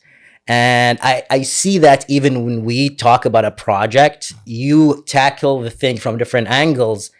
And this is what makes entrepreneurs or problem solvers or people have seen different aspects of life all over the world have a fresh idea and accepting, you know, constructive criticism when it comes to the work. They're not taking it defensive because they have a lot of stripes and colors in their shoulders. They can relate to other issues in life. And I think resilience, change, and embracing new chapters is something that you could relate to in your work, or in your current work today too. So after a year gap that you took, you joined American Corporation. You come to a different continent, different people. How did the culture shift from European values and considerations and experiences, uh, and the environment itself influence your professional perspective coming to a different country where you come from? Could you give us a glimpse to what changed? Did you have difficulty? Just I know since you're laughing, we can relate. This is a big issue, but it could be very rewarding, as you mentioned, because the experience itself is a reward. And this ties back to the question I asked before: is just how these different continents made you in the tech industry. Yeah. Well, the short answer is that it was not easy. Okay, I will elaborate on that one. I want to make a point about what you were talking about, this traveling around the world and about different perspective and about diversity, because I think there is something to consider always about what brings one person who has traveled around versus what brings a diverse team. Okay, and I think that the person who has been exposed to multiple cultures and countries and experiences, instead of knowing a lot, what is ready to know more and ready to listen and ready to compromise and ready to say, well, yes, let's wait and hear more things. Okay, the more you travel, is that the more that when you study a topic, you know less. Let's say you are more aware of your ignorance. You were more aware of the nuances. And so I think that a person who has a good background will be very open. Whilst when you are building a team, typically a management team, when you have in a corporation or an innovation ecosystem, you want to bring people from different backgrounds, not necessarily people who has traveled around or have been exposed to 20 things. Perhaps you need really an expert on certain domain. But what you bring is to bring different perspective. But it's true that the project manager, the leader or someone has to be the one that makes also that work. Okay, you want a team who brings different perspective, but you have to make them work together. Now, to my experience, I think I mentioned before about expectations, setting up expectations when I went to Korea, etc. When I went to work for this American corporation, I went to work in the Czech Republic. And I was expecting that I was going to find a Spanish person with the sun around and all this. You said, oh, Czech Republic might be a gray weather, gray country and cold weather and things like that. And on the other hand, I was thinking, well, American company, I know all about Americans. I'm watching movies since I'm 10. The reality was just the opposite. I found a wonderful place in southern Moravia, plenty of sun, a bit chilly, but the city definitely well prepared for snow, well prepared for cold weather, whatever. So I really found, I was surprised positively about the place, really. It's a wonderful place to live. And on the other hand, I have a kind of shock when I joined this corporation, American corporation, because the culture was very different to what I have experienced before in a French corporation or in a Spanish companies, and I need to readjust, and it took me a time. And in fact, I took a job initially in one of the business group, and after 2 years, I moved to another business group with the support of my boss, because this first step didn't work that well. And with the years, you understand that there were things on both sides. I will say, yeah, there were things that were not working properly in that group at that moment. So I didn't join the best team, okay, in the best moment of whatever. But also, I was not ready. So it was also a question of me not reading that situation or that room and understanding. So, and again, it's about expectations. So I think setting up expectations. And then when I moved to the United States, that was several years after. It was more linked to my marriage. And still adjusting to Texas has been more difficult than expected, because after this is the fifth country I'm living, and English for me was not a barrier anymore, like compared to Czech language or Korean language or whatever. And yet the cultural shift was very important, and here it helped me a lot understanding about the pioneers and the frontier and Texas and everything. But still, the adjustment was based on expectations. When you think that the things are going to be easy, in general, it's tough. And when you think the things are going to be tough, you are better prepared and you enjoy most of the ride. So, Talking about how you shift and move from one place to another is one aspect of your career. But let's go back to focus on shifting within the technology realm. So you worked in the turbo technology. What motivated you to go to automation? well, it was an opportunity to join the strategy team. My background, as I said, first for the French company, I was doing heat exchangers in the engine compartment for diesel engines. Then I went to turbochargers for gasoline engines, so still the engine compartment about vibration, temperature, hot gases, and things like that. And then, because this kind of not fitting properly on that role, I was offered the opportunity to join the strategy team, and it was a role of focal, okay, the focal lead for innovation and strategy, both in our center or engineering center that has the turbo technology, the aerospace, and the automation, and the horizontal, okay, that was across the 3 engineering sites in India, in Bangalore, in China, in Shanghai, and in Brno, in the Czech Republic. And well, I was assigned to this position because that's the position that was available. There were other focals already for other businesses. And despite my original background being more on automotive, it was easy to fit because there were products also were more consumer products.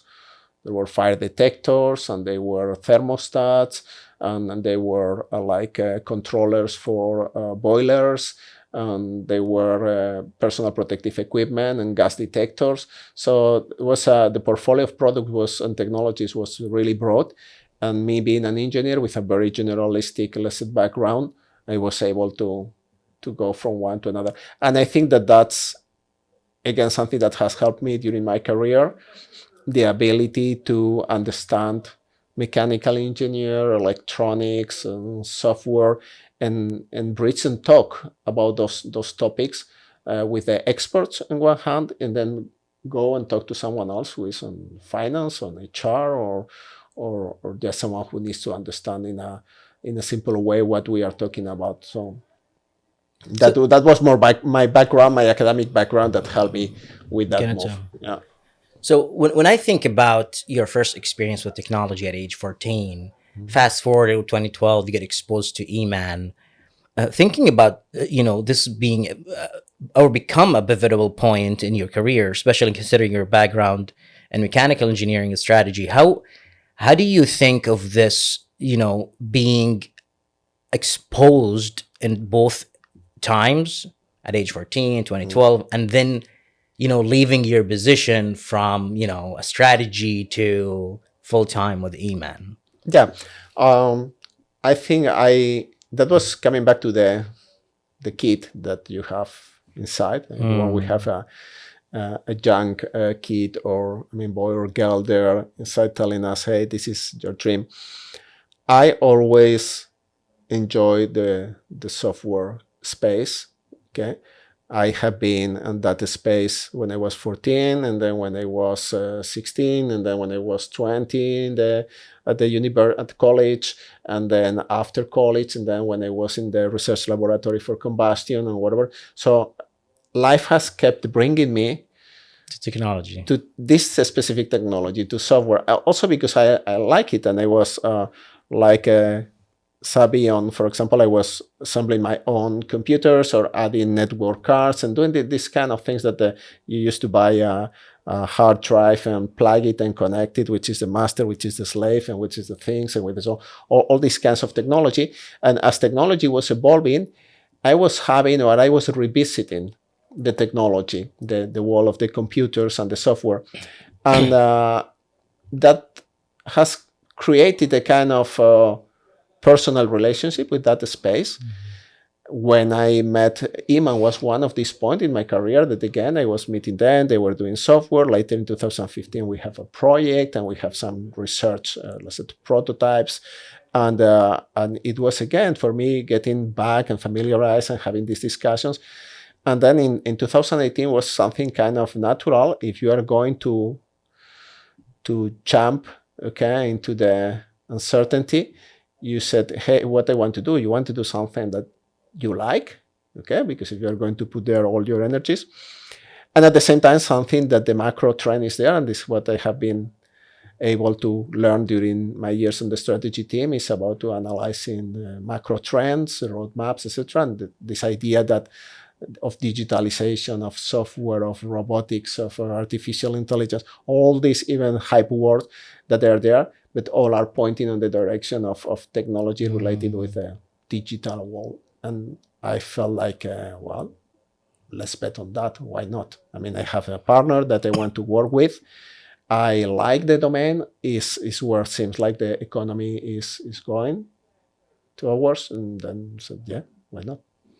To me, when I think about your experience prior to eMan, there's a big gap in the technology and SaaS industry, which is operation background. In your shoes, I feel like you guys have, a position where you have a strong operation role, and you seal that with a strategy role. And I feel like you are a great connection in a missing and miscommunication gap in the SaaS industry, which is how do you connect? Because customers know and have an idea about what they want, but architects and engineers on the background don't know how to communicate with the customer. So here you are coming in with strong industry background, with a strategy background, and you know the language of both. So you're like not only lead a good business, but you are yourself somebody who have done this before many times as an engineer, and now you can connect customers with the people in the back. Now I'm mentioning this because I wanted an intro for my next question, which is what is eMan, and we'll talk about the other companies later on. But for our audience, what is eMan? What do you guys do? Yeah, eMan is a software boutique, or if you want to make it a bit more impactful, a software powerhouse. Okay, we do custom software development. That means we code wherever you need the solution that you need, and we help you defining that solution, specifying that solution, etc. And we build from a prototype, the most simple demo that you may need, until an enterprise ready solution for a big corporation. So we have that muscle and that flexibility to deliver, let's say, your project at any size, to any, let's say, budget, any time frame, or whatever. More in a marketing way, if I would say the one sentence, what we do, we bring the right talent in a flexible way to you. I mean, we are not selling heads. We are not selling projects, end-to-end projects. What we are telling is, where are you at this moment? What do you need? You have just an idea and you need to talk to someone for a couple of hours. but not to someone. You want to talk to an expert for a couple of hours, we bring that person.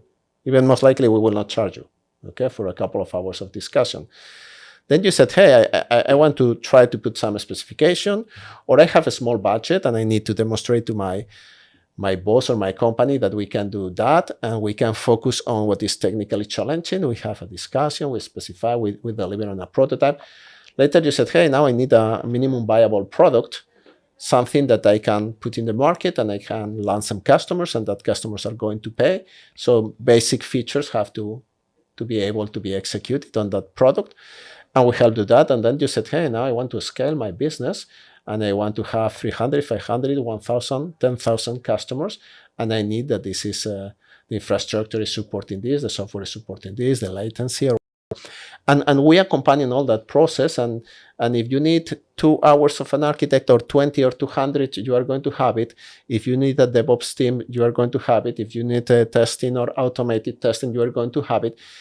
But we are not going to tell you, you need to hire me this guy for 6 months and then we will find work to give them. We are bringing you the talent at the moment that you need, so you get what you want, and then that's all that you need to care about. And I have been on that position on the corporate world. And what I love from eMan is that eMan is going to make your life easy. You are going to deliver, and they care, or in this case, we care, eMan, to keep the talent up to date. The technology is changing fast. The guys are exposed to new projects. They keep learning. They have their training time. They try things. They share. They go and they have training if needed. And you as a customer, the only thing that you see is that you have the best talent always ready and delivering. And that's what we do. Great. Now, what comes to my mind is, there's talent in India, which a lot of people seem to take that route for developing programs. But a lot of people complain is when they get the key project as a key turnkey, they have a lot of bugs and they end up paying a lot of money. So in the beginning, they go cheap. Then there's a lot of bugs and they end up paying a lot. And the whole project, time is in essence. So for our audiences, it is important to have an MVP at most 3 months from starting a startup. So making the wrong choice by picking the wrong company is a big deal.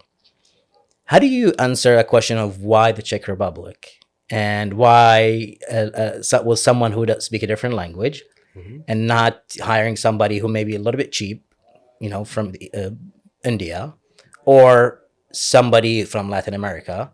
And what is the philosophy of the company in terms of, do you guys do the same work? Like I've looked at y'all project y'all do for the Czech Republic government. Y'all do big projects for other companies. Like you guys, it seems like you guys have a high caliber talent. Let's just elaborate on that. Yeah, well, first, disclaimer. I mean, you can find great teams all around the world. I don't think that there are special brains on any part of the world or special characteristics. You can find a wonderful in China, in India, in Argentina, in Mexico. You have to find the right team. Why our team is in Czech Republic? Well, that's where the things happened. Okay, to be. That's the first reason. There are good things about Czech. Yeah, Czech has a good universities, and I mean, if I'm not wrong, the first Central European university was in what today's Czech Republic.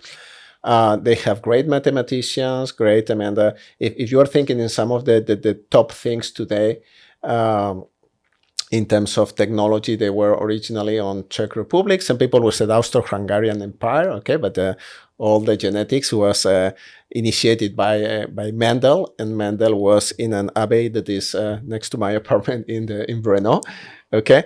And you have astronomers, and the best glass to make photography, optics, or whatever was made in the Czech Republic. So Czech Republic has a tradition of people who are experts. Okay? Excellence. And yeah, excellence, I think is the word. The second thing is like the situation of being a country, a small country, 10 million people, of the founders of eMan kicking this business in 2010 when just the iPhone has landed in the Czech Republic, etc. was the right moment for them to start a company and get traction. Okay, they were in the right place at the right time. They took the choice to say, hey, let's go after this business. And then even they decided that instead of cashing the cow or milking the cow by repeating some type of simple software once and again, they were going to chase this talent. And the talent was like saying, let's do new projects. Let's go after clients who can offer us, let's say, projects where implied that we need to push our boundaries. We need to do augmented reality. I mean, I gave them a project for them in 2015 that we were one of the first companies around the world using the Buforia augmented reality libraries and using patterns on a sock or a globe or a wristband or whatever to have wearables or in our case, industrial shoes. Using, I mean, deconvoluted all the equations using those libraries and having a visualization through an iPad of your industrial footwear. And that was one of the world first. And they did it just because they researched, they found the information, they try, and they did it. And the same every time that you are talking with them, they are doing things at the edge of technology. And it's because that's a philosophy of the company. We have all this flexibility, we have all these prices, we have all these things, but we have that willingness to do complex things. And I think that somehow is rooted on the Czech spirit. And when you have been there, you have great guys who like to do their own things. But again, I mean, when I was in my role in this American corporation, we have 10,000 people in Bangalore, and I have met fantastic guys and brilliant guys or whatever. So I think it's just you have to find. Sometimes if you have 700 million persons, it's more difficult to find who is the best team that if you have only 10 million. But I would say it's more finding the right culture. And I found the right culture, the right team, and they have been there since 2010 and now 13 years, or it's going to 14 years. We are 6 here in the United States. They are in the Prague stock market as a startup. So I think it's the right partner and the right choice at that time. Yeah. So when working with startups, transitioning for an MVP to a scalable product, how does eMan contribute to the process? Can you provide an example of a startup that successfully scaled eMan with eMan assistance? And what I'm talking here is value proposition. Yeah, and for that I will connect with something that you told before, and I didn't elaborate on that one, but this my role and the role of the company on understanding what the client is doing. And when I said that is how the client makes money or how the client brings value to their end customers. My view of business is basically you generate value, and it's the basic concept of capitalism. I mean, you generate more value than what you ask to be paid for, and the other person is giving you something that is money or some other return that is less valuable for them or to what you are offering to them. But that was my role of translating, because I have been exposed to the industrial world. So initially, and that's why this kind of partnership with eMan is working well, is because I have this ability to navigate different industrial segments and talk to people and understand what they need.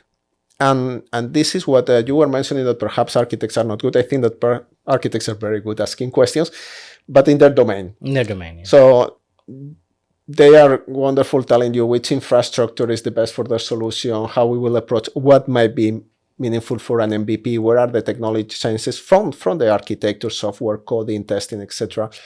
But it's good that we work together. So the way we help to the companies first is understanding what they are doing and asking questions and telling what you do. But then we arrive to companies who already know what they are doing. They have already gone with perhaps someone else, or they have bootstrapped an MVP solution. And they have done a nice work that has brought them there during 3, 4, 5 years, and even that they have raised some A round or B round.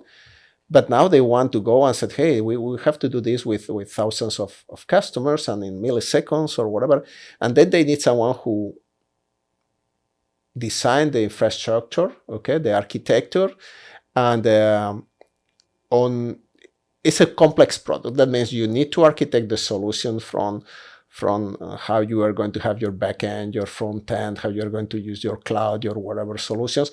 But in big projects, you also need to have a strategy and an architecture on your data solution, how you're going to use your data or whatever. So you need to bring the expertise of a good architect, but also a senior data guy. And you have to put those people together. And then you need to have a testing automation, and you have to have your pipelines to deploy all that. So what we are saying is like, great, I mean, you did something great, but now you need a top-notch team to create your house. It's like to design your building. And we are not going to be there the next 20 years because we don't need us to be there 20 years. You need us. It's the same like an architectural design office or boutique that is going to go and say, hey, this is going to be your building. And even perhaps building the building, but it's not going to be there. It's where we jump. We jump with that idea to help them building professionally their product and transferring also the knowledge. Because what we always recommend our customers in this type of projects, especially in the startups that are growing, that they put their team and we get their team to become seniors and we transfer knowledge. So our architects are saying, hey, we are doing this because of this, and this is your vision, and we want to go here. And if you want to go there, we don't want to keep that for us. We want to make the customer successful. Ideally, the relation is going to be long-term. They are going to call us as needed, okay? Because a company doesn't have one single product, has a portfolio of products, is going to do improvement, versions, changes, etc., sometimes mergers or acquisitions of other companies. And we want to be there. But in that movement from MVP to enterprise-ready solution, I think is where we add really at most our value to these companies on this innovation space or ecosystem. So I know there's a lot of companies. You guys have been working for a long time. And there's a lot of companies you guys. So give me an example of a company that you guys. One company, and I want to be careful with the names because of the non-disclosure agreements, and we respect all these things. But one company is based in Houston, raised a round of Series B, if I'm not wrong, $50 million in early 2022 or late 2021. And they have been bootstrapping for 5 years. They are in the oil and gas space. They are doing a solution for financial modeling, etc. And they are revolutionizing that space. And again, they did great. They are right to their round B, but they needed a product that was able to scale. And we entered there and we managed to do their versions 34, 35, 36, something like this, like 3 versions during 2 years, like upgrading their architecture. And now there is a new investors, and they change with the team they are going to work, etc. And also we have done a handover. We have collaborated with them 2 years, and we're very happy. And still we are doing some maintenance and support, and we are ready there for any time they call us and they said, hey, now we want to do something else. And that was a kind of success case, and we are very, very glad we got the opportunity. And also the new CTO that is there for a few months, when he saw the quality of the work, he was praising. It was not asking them, hey, can you give me a referral? Can I put something on LinkedIn? We have not even used that wording, but it was a written statement about how impressed he was about the work of the team. Okay, so this takes me to my next question, dealing with relationship or short-term gains. It is obvious that a lot of our work is tied to relationships, and in any project, whether it's here or Far East or in Europe, there's some people who think short-term gain, and it is obvious that a lot of your customers you still work with. Can you elaborate on the culture of eMan in terms of relationship or short gain? I will be clear about how I said that, how I elaborated that. It's for our own interest.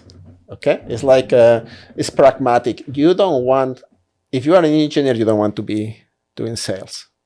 We don't like sales. I mean, engineers don't like sales. So that's something that the founders of eMan also felt, and myself, I also feel that I don't want to be making sales. Perhaps it's a wonderful job, but it doesn't fit with my personality and my skills, most likely. So we want really to do sales once, and then the customer is happy, and you continue to sell to that customer and work for years. The big companies that eMan landed, the big projects that eMan, or accounts that eMan landed in Czech Republic in 2013, 14, 15, they are still there. There is the Volkswagen Group. They started working for Skoda. Is one of the brands of Volkswagen Group in 2014, if I'm not wrong, late 2013, 14. And now, after 9 years, nearly 10 years, they have been working for Skoda, for Seat, for Audi, for Bentley, part also of the, I think, Audi as well, Porsche. Okay, so nearly for several of the brands of Volkswagen Group, just by delivering great products, great quality software. They landed E.ON Energy, one of the energy groups of the biggest energy groups of the world, German base. And again, they started in 2014-15, and they are working to date. And they landed Honeywell in 2015, we mentioned before. And they are working until today. And all these customers are 10, 8, 9 years in a company that is 12 years. So what means that all this is like projects that, yeah, they require still upselling and cross-selling and all these things. It requires that still you knock the doors and you ask the project managers if they have other projects, other opportunities. You have to prepare commercial proposals. Sometimes you have like, hey, there is a project freeze or finance cut, something. You have to work on those accounts, but it's not the same like knocking doors and going to events and doing inbound sales or whatever. It's just working with your customers. It's much easier, and I hear that sentence many years ago. It's much easier to take care of your customer than find a new customer. Yeah. And that's a philosophy that we really enjoy. And this doesn't mean that there have not been some projects here or there that something went south, but it happens sometimes. I mean, it's not a perfect world. There's always, expectation, managing expectations, external factors. But what comes to mind is the flexibility you offer to your customers. So obviously, relationships is very important because it guarantees you word of mouth will bring you more customers. It's less headache for you because you need to focus on the work you do instead of politics and so forth. Besides, a small team usually is more agile than a big company. But when it comes to how flexible your products with customers, I know you have turnkey projects. You offer customers based on certain projects or maintenance after. Talk to us about why your customers coming back to you in terms of flexibility and the programs you offer. I would say that the short answer is because we focus on delivering the project. Okay, you have to understand that most of the customers that engage with eMan are customers with the priority is to get the things done. And this might sound like basic, but the priority or the major concern of our customers is not budget, even if they have a budget, okay? Or is not like, I would say, some kind of career progression or other things or PR. They need products that work, okay? They need a solution, and they need this solution working. And they don't want to see anything around that slows down, that they don't like the roadblocks. So what we offer is that kind of focus. And my own experience and my focus on the projects is just removing all the pain points that are not related like with the project. I don't give like timelines to say, oh, you have to give me 2 months notice for this or for that. I don't say you have to give me a purchasing order in advance. I don't call you 6 times because your admin has a problem with whatever. So no, let's talk about project. Let's talk about the specifications, about architecture, about deliverables. Do we have our sprints? Let's do this, results. Okay, like any project. But all what happens is focus on the project. And at the end, we deliver. And I think that's why they call back, because the experience of having projects with us is like a good one. Again, It's not a perfect, because all the projects may have challenges, and in a moment you may have some technical challenges, in a moment may happen wherever on the site, even but you deal with that, and the focus is the project. And I think that that's appreciated by the customers, that they feel so comfortable that even in some cases they want to hire our people permanently, and we reach agreements on that event. We don't push back. Our framework agreement said that you should not, let's say, try to hire my project manager or my developer in the next 2 years. But if you tell me that you really like, we have transferred people to our customers, because there were also careers for our employees.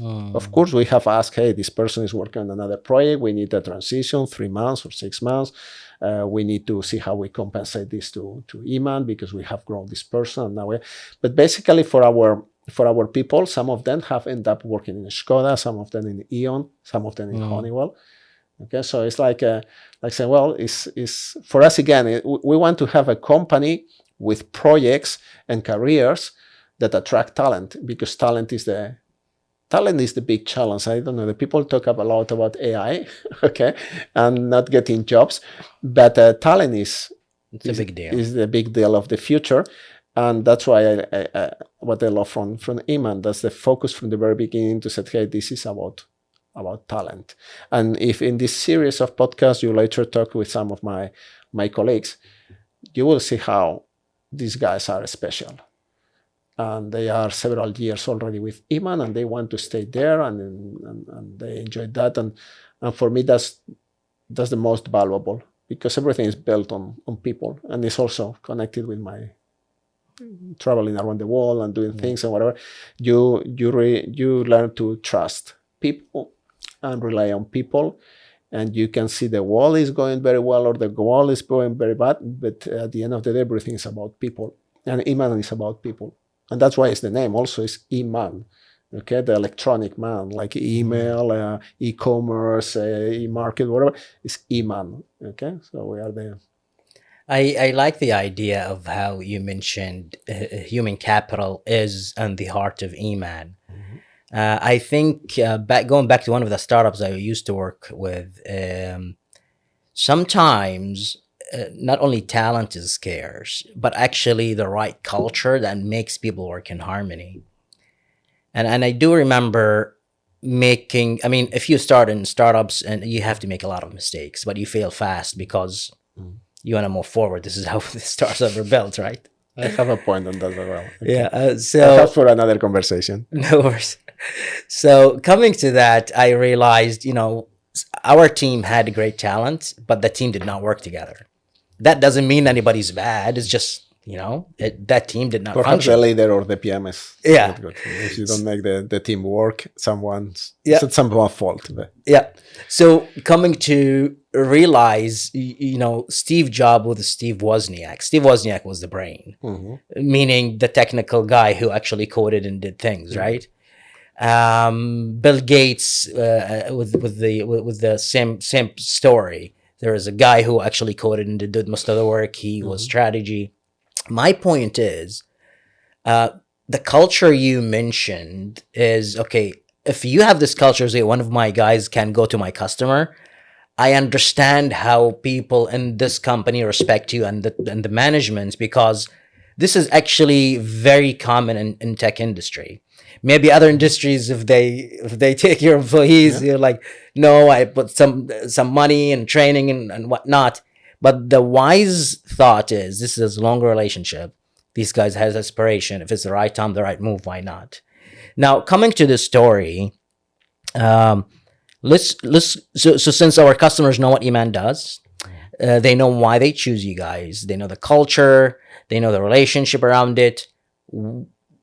2024 is a big year, I know, for eMan and for you because of future plans. So let's talk about what future plans you guys have in eMan, and what exciting companies are coming with eMan to Houston. Well, eMan has been growing for the past 10 years in a similar way that here in the United States and even locally in Houston, there are some venture studios. Okay, they haven't used that word because the lingo is not the same in Europe, but they have been growing. They have a fund, it's called eMan Fund, and they have invested on startups, and they have different equities in the companies. In some of those startups, they have landed some people, especially when it's about technology. In some of the companies, they have a small portion of equity. In some companies, they are doing the software for them. In some, they are not doing the software for them. But they have that portfolio. And in that context, some of these companies are interested on the American market. And then they said, well, we have already invested 5, now 6 years with Jose on learning about the ecosystem, on understanding how to make business in the US. Let's capitalize on that. Okay, so in 2021, we already landed a second company here in the United States with the name of Herbario. Okay, my t-shirt is from Herbario. Okay, and Herbario is specialized on electronics, on low power electronics, and the key product, they have a family of products, but the key product is Chester, that is a low power gateway for IoT. And what that means, low power IoT gateway. Low power, that is consuming a small amount of power. That means you can run it on batteries. And together with the 5G technology, one of the frequencies that is on the 5G is the narrowband IoT. It's a frequency that allows you to send a small package of data, consuming a very, very low amount of power. So that allows you that you can have a box in any place, literally any place, in a chimney, in a tower, transmission line, in a building that is on fire. When the power gets off, when the Wi-Fi goes off, still this box is transmitting because it has its own power and his own cellular network. And you are allowed to send data or monitor variables in challenging locations or challenging situations back to your backend. Your backend means your cloud solution, your dashboards, your alarms, your notifications. So Herbario is one of the companies we have been helping to land in the US. And more recently, because this is a chain and this is a chain on technology, we have helped a company called Statotest also to land here. And I'm talking about December last year. Statotest is using Herbario products, but they have their own sensors, proprietary sensors to monitor civil infrastructure. Okay, structural health monitoring, landslides, vibrations, things, whatever. And we go to asset owners, okay, might be the Department of Transportation or the City of Houston or wherever, and we are trying to offer them, hey, you can monitor your bridge, you can monitor your road, you can monitor your railways, and you don't need to wire things. And you don't need a big infrastructure. You go with this box with these two sensors, and we put it there, and you immediately, in 10 minutes, you can see this. And what's the big issue on this is that, especially Texas is so big, everything is big in Texas, and the infrastructure goes everywhere. Texas has 55,000 bridges. Okay, the Texas Department of Transportation is monitoring and maintaining 55,000 bridges, and you need to monitor that to understand where are you going to put your maintenance efforts. In some cases, because the situation is kind of complicated, you need to mitigate something. In some cases, you have to do preventive maintenance, but you need to know where you put your efforts. You cannot have 55,000 pairs of eyes looking at 55,000 access. And you cannot spend money on wiring and doing complicated things, because more wires, more connections are also requiring maintenance. So you cannot overcomplicate your life by overcomplicating how you monitor. So this solution with the Statotest is a wonderful solution. And for me personally, it's like, hey, now I'm connecting my life, my studies, my things, because I'm going from the software that eMan provides and sustain all these dashboards and all these integrations and all this architecture. Then I'm going to a company that does hardware electronics that I have been also related in my career. That's hardwire. Hardware, yeah. And then I go to Statotest that does sensors for mechanical or health, structural health purposes. That's my mechanical engineering background, and that I can comfortably talk about the stresses and about tilt and about vibration, about natural frequency or whatever. And it's coming also with the industry, how the industry is going about sensing and collecting data from everywhere and sending to your cloud or your phone or to your dashboards and making valuable decisions on your maintenance, your budget, your priorities. And this is like everything is going in one direction. And for me, what is 2024 is like an amazing year, because it's like saying, hey, I'm all this is coming to fruition. Okay, all this is making sense. I have not been like 6 years like shooting in different angles. Everything is coming in one direction. Projects are there, customers are there. Of course, we want to gain more traction. We want to grow. We would like to have more presence of our partners here in the United States with specific projects or even with long-term stays, because also for the talent in the Czech Republic will be a great opportunity to come here and work here 3 months, 6 months, 1 year, 2 years. Why not? But for this, we need a bit more traction. But that's what we have in mind. That's amazing. I like how you guys already have almost worked with a similar model in the Czech Republic with big companies and the government. And now you have your own entity that actually have a value add on in terms of culture and how fast things can go. And that brings me to my next question, which is your focus on providing value and app development is noteworthy in our conversation. And I want to see, how do you guide your clients in identifying and delivering value, especially when they might have more focus on aesthetics or features that might not contribute significantly to the success of the software? Can you elaborate a bit? So basically, how do you, like, a lot of customers, they have an idea of what they want, but they want it to look good. They want it to have features. Basically, they don't know the steps in having, moving from MVP and scaling up, or vice versa. So your role is actually to guide them too, right? So the value add in all of this is for you. You've done this many times.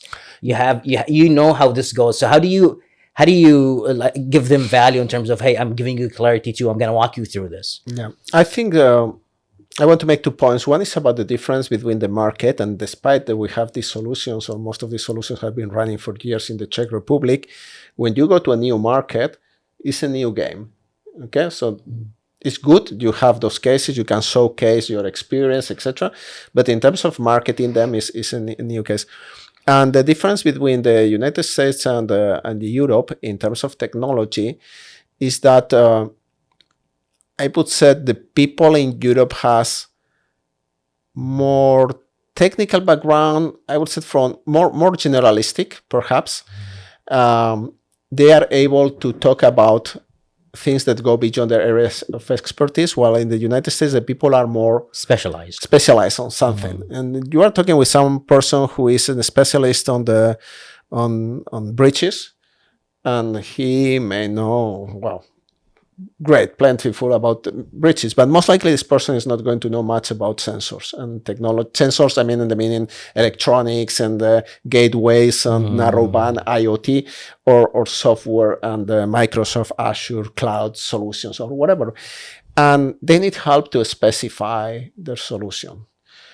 They want, and also because I would say they're also very pragmatic here, the people is like saying, I want to solve this problem. My problem is that I want to see this data, or I want to allocate my maintenance budget, or I want to give the task to my team to go and work and repair here or there. And they talk to you very plainly about their problem. But on the other hand, you have devices, solutions, and you have teams, and you have to turn back and say, hey, this gentleman needs help with this. But someone has to translate. And that's my job. And I think that's my job and my background that helps doing that, because this ability to listen and to say, hey, tell me what you need. I'm not asking you to tell me that you need these gateways or these sensors of this cloud or whatever. Tell me what you need. And tell me if you are, for example, in your business, you have some regulations that limit the use of data. Tell me this. We will take care of that. You are in the healthcare and you have HIPAA. We will look at that. We are looking at the European data. Regulations are stricter than HIPAA. Okay, so let me look at that. You need sensors. I would look at that. You tell me what's your problem. You tell me what you are trying to solve, or tell me what, you are like dreaming about. You can tell me what you would like. Tell me what will help you, and we will put that into paper. We will specify that. We will come with some proposals. We will be very open-minded to say, hey, first time I didn't get it 100% what you told me. Because in one conversation, you don't solve that. Because I don't know if you know this point that in general, when someone is given the chance to explain what he wants, what you listen or hear from him is not what he really wants. Verbalizing what you want is very difficult. Okay, you can go to any place and say, hey, what will be your dream solution for this? And you explain, and you're going to let 30% or 40% of what you really want and know that you want, but without expressing. So we understand that this is an iterative process. It's not a process of tell me something what you want and yes, and I even encourage you to do plenty of things and features or whatever and overcomplicate the product because like this, I sell you a bigger project. So no, tell me what you have in mind, what you get. And I try to translate this into a simple document and presentation that you can understand, and we iterate and we discuss, and we can bring other stakeholders and discuss this, and then we refine what you need, and we deliver by phases and say, let's do till here. Let's get feedback from this, and for example, I always tell everyone, don't code. Every startup founder that comes to me, I said, don't code. And they are like saying, Jose, what you're telling, you are selling your company's coding. They said, yeah, but don't code. If you are a startup owner, first ask yourself questions about the market, talk to people, potential customers, take a piece of paper and a pencil and draw things and show this to people and get feedback. And then engage with some designer, more professional, or even an intern, a school guy, draft something with some colors on a computer, main features or main parts of your solution, have more discussions, iterate, whatever. And then you can do wireframes, business analysis, wireframes, whatever. And then, and only then, you might do is first coding of something. Okay, don't code, just go. And that process is very different from other companies that they might go directly, oh, what you want this, and yeah, you can do this and this and this and this on top, because just I'm caring about selling you an amount of work. It's not our business, and it's not my business personally.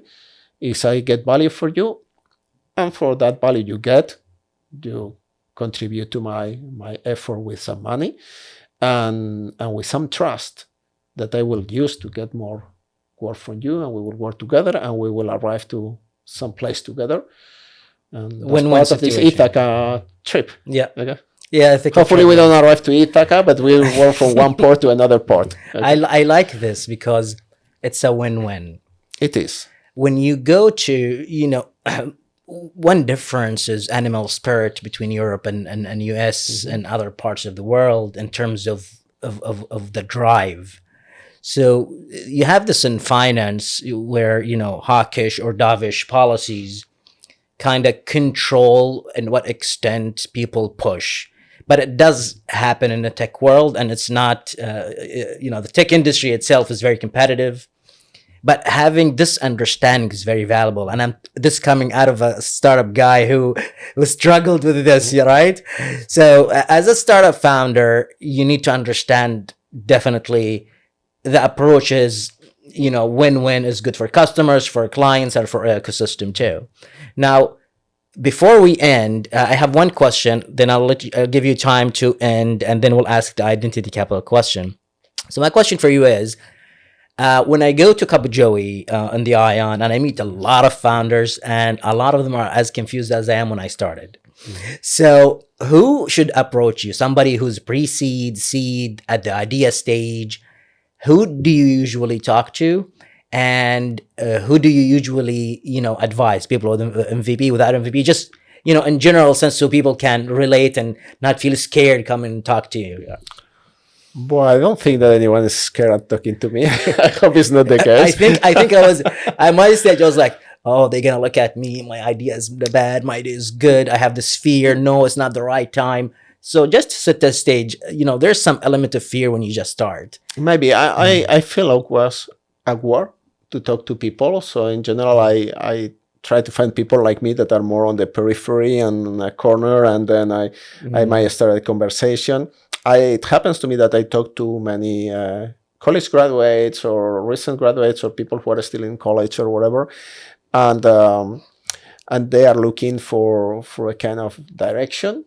And hardly ever I talk about software. I talk more about life decisions and about jumping and doing, because I think that I missed some advices when I was at that age. Someone who told me jump and go. No, and I might have mentioned before that my father was risk averse. Okay, and I didn't have a push for doing things differently. Okay, and that my natural has been going in that direction. And someone will say, "Well, Jose, you have already done enough different things," but I didn't have that. And sometimes I think, I should have started earlier. I should have gone earlier. I should have really take that backpack, not when I was 40, but when I was 20, okay, or 20, 25. So, but I try to tell the people, the young kids especially, that everything is to be done. Everything is about understanding the situation. I give them hints about reading the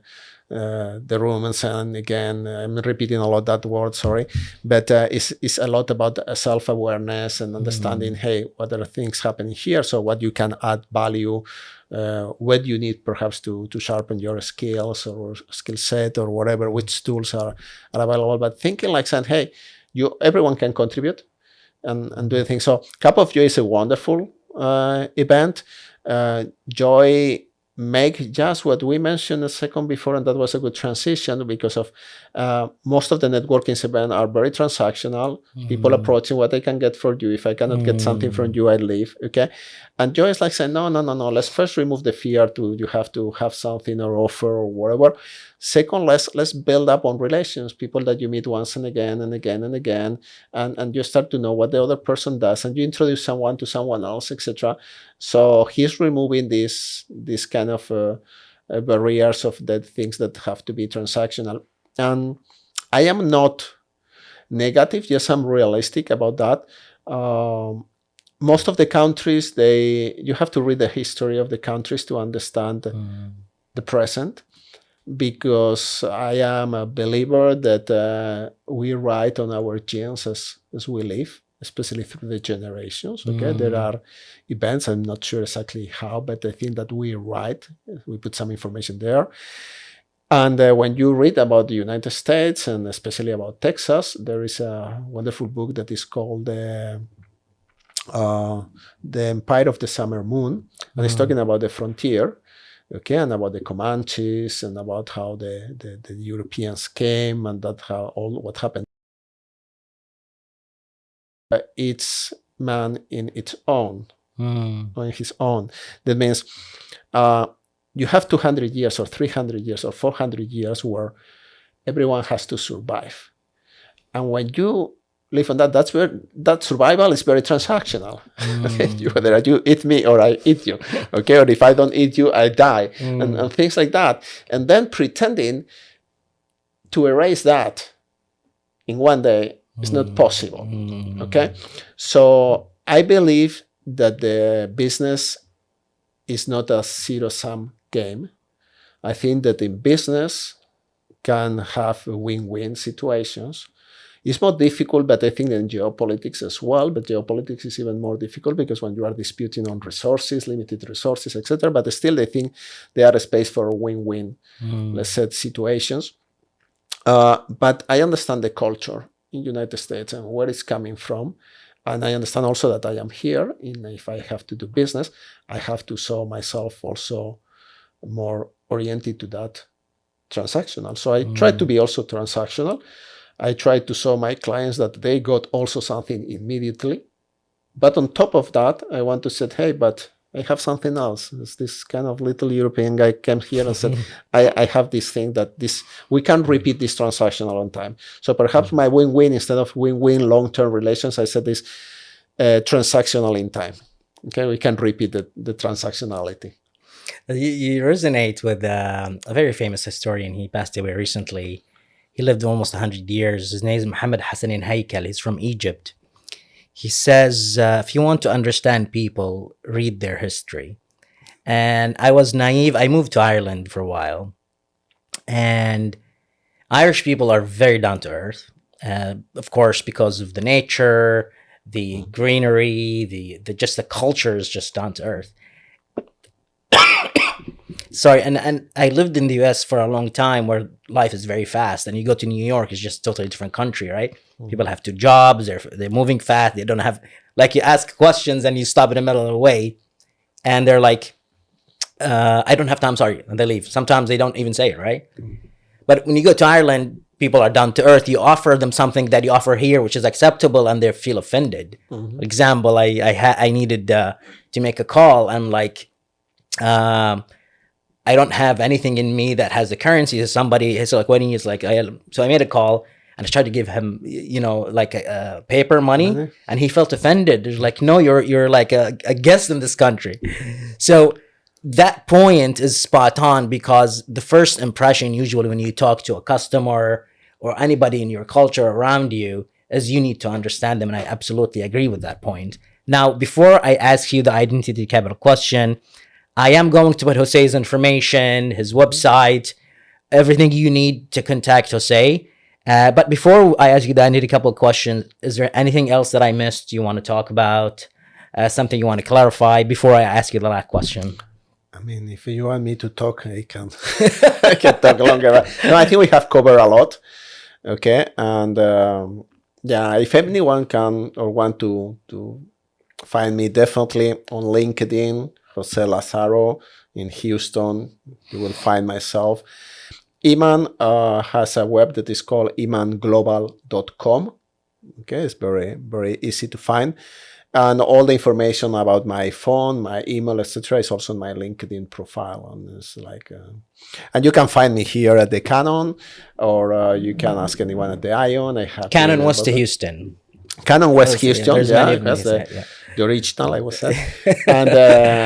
And also the Ion, I have been around. The people know me, Cup of Joy, things like yeah. And I will be glad to talk to anyone, business or not even business, if there are some things that resonate. I think that the future is about building a community, and Cup of Joy is doing that. The Canon is doing that. You, Ahmed, you are doing that with Identity Capital.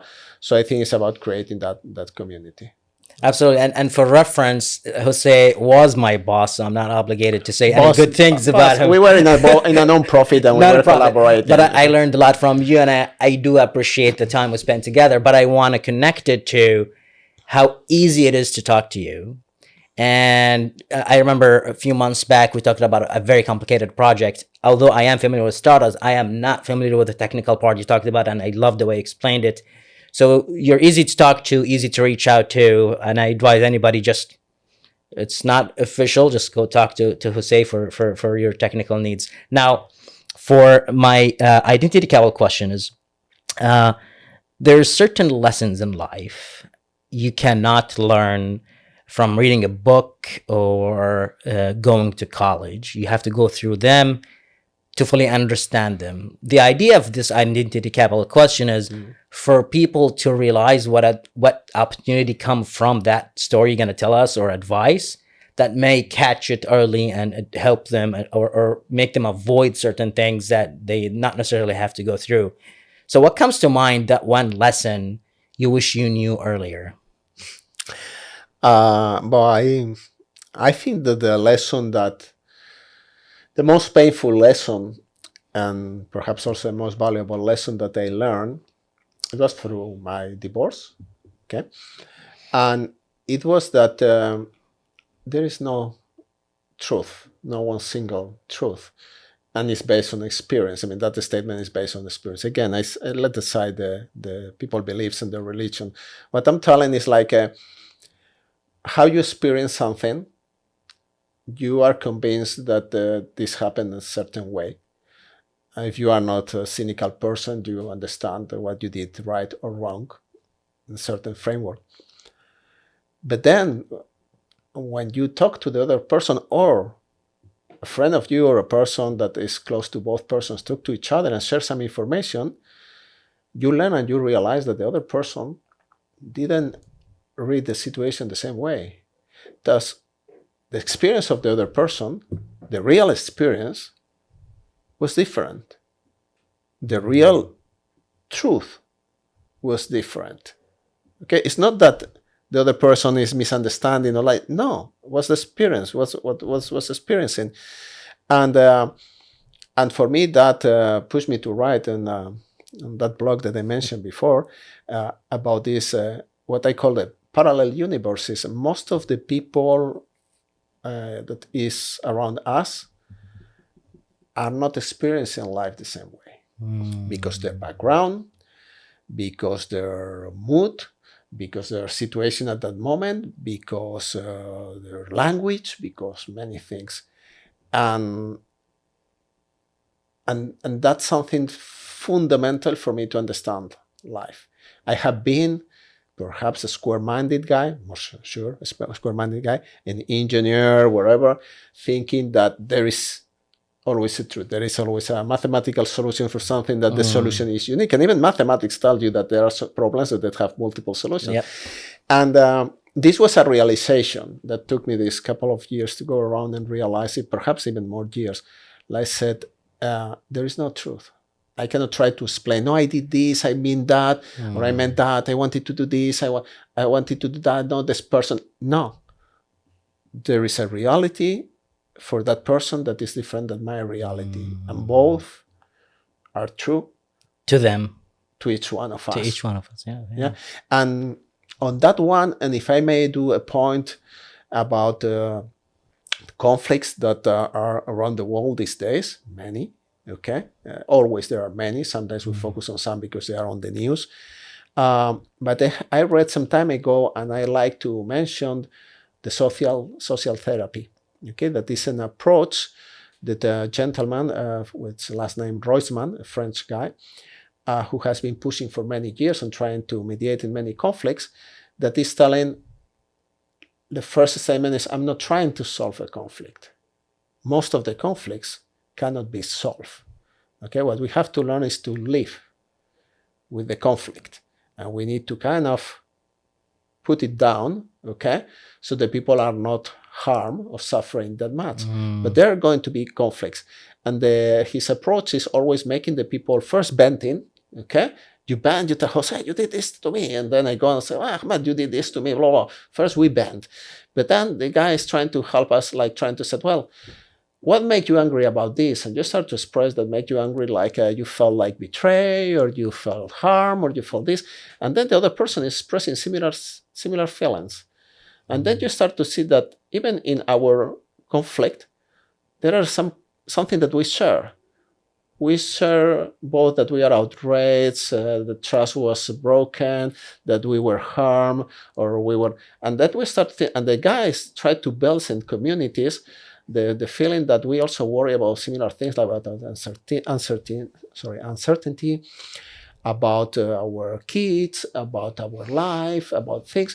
And he's building like saying, hey, still the conflict is there. Still Ahmed and you have an issue, whatever. But let's try to perceive the other person as a human being, a person who has his own points, his own concerns, his own things and whatever. And yeah, you state you and your group, you want something, his group wants something, but let's try not to dehumanize The other person. one. So it's and I think that's something that is connected to what I was saying before, and on all these trips and all these things, like saying, try to understand that life is not black and white. Okay, and just go listen, consider ideas, have diverse opinions, group of people, go around, be open-minded. And some people say, I don't have money to go around. Just go to the neighborhoods, go in Houston. In Houston, you can go, someone was telling the other day how many languages there are, like exaggerated number of languages, and neighborhoods and food and whatever. You can go around and talk to people. Go to a small shop, talk to someone, ask, where are you from? And some guy was from Honduras, someone is from Vietnam, some guy is from Spain. True. And someone is 20, someone is 80, and someone has kids, another no. Someone has been working on a boat, someone has been working for NASA, someone has been on the agricultural. Talk to people, ask experiences. That's travel in the world. You can travel the world in Houston. I absolutely agree. I think the incremental changes we acquire, hence identity capital, the traits we acquire as we grow up, definitely shape who we are. And the tipping point is conscientiousness. And when you reach to that tipping point, you realize we all have, this perspective in life, and people are different. There's no right or wrong, as you said. Yeah. People are just different, and perspectives are different, and the angles are different, and the People keep energies changing. and people keep changing, including us. Yeah. And once we go back to our basic humanity and we realize the person in front of us is a human and the person in another country is a human, we all make mistakes. And the easiest way to come back to this level of energy where we can communicate to say, I am sorry, and communicate again. And I think, this is a great lesson. I'm glad you touched up on it. Jose, this was a great conversation. I really appreciate your time coming to the show. Muchas gracias. De nada. Thank you for having me. A pleasure. Absolutely. Thank you. So this was Identity Capital. Thank you for tuning in.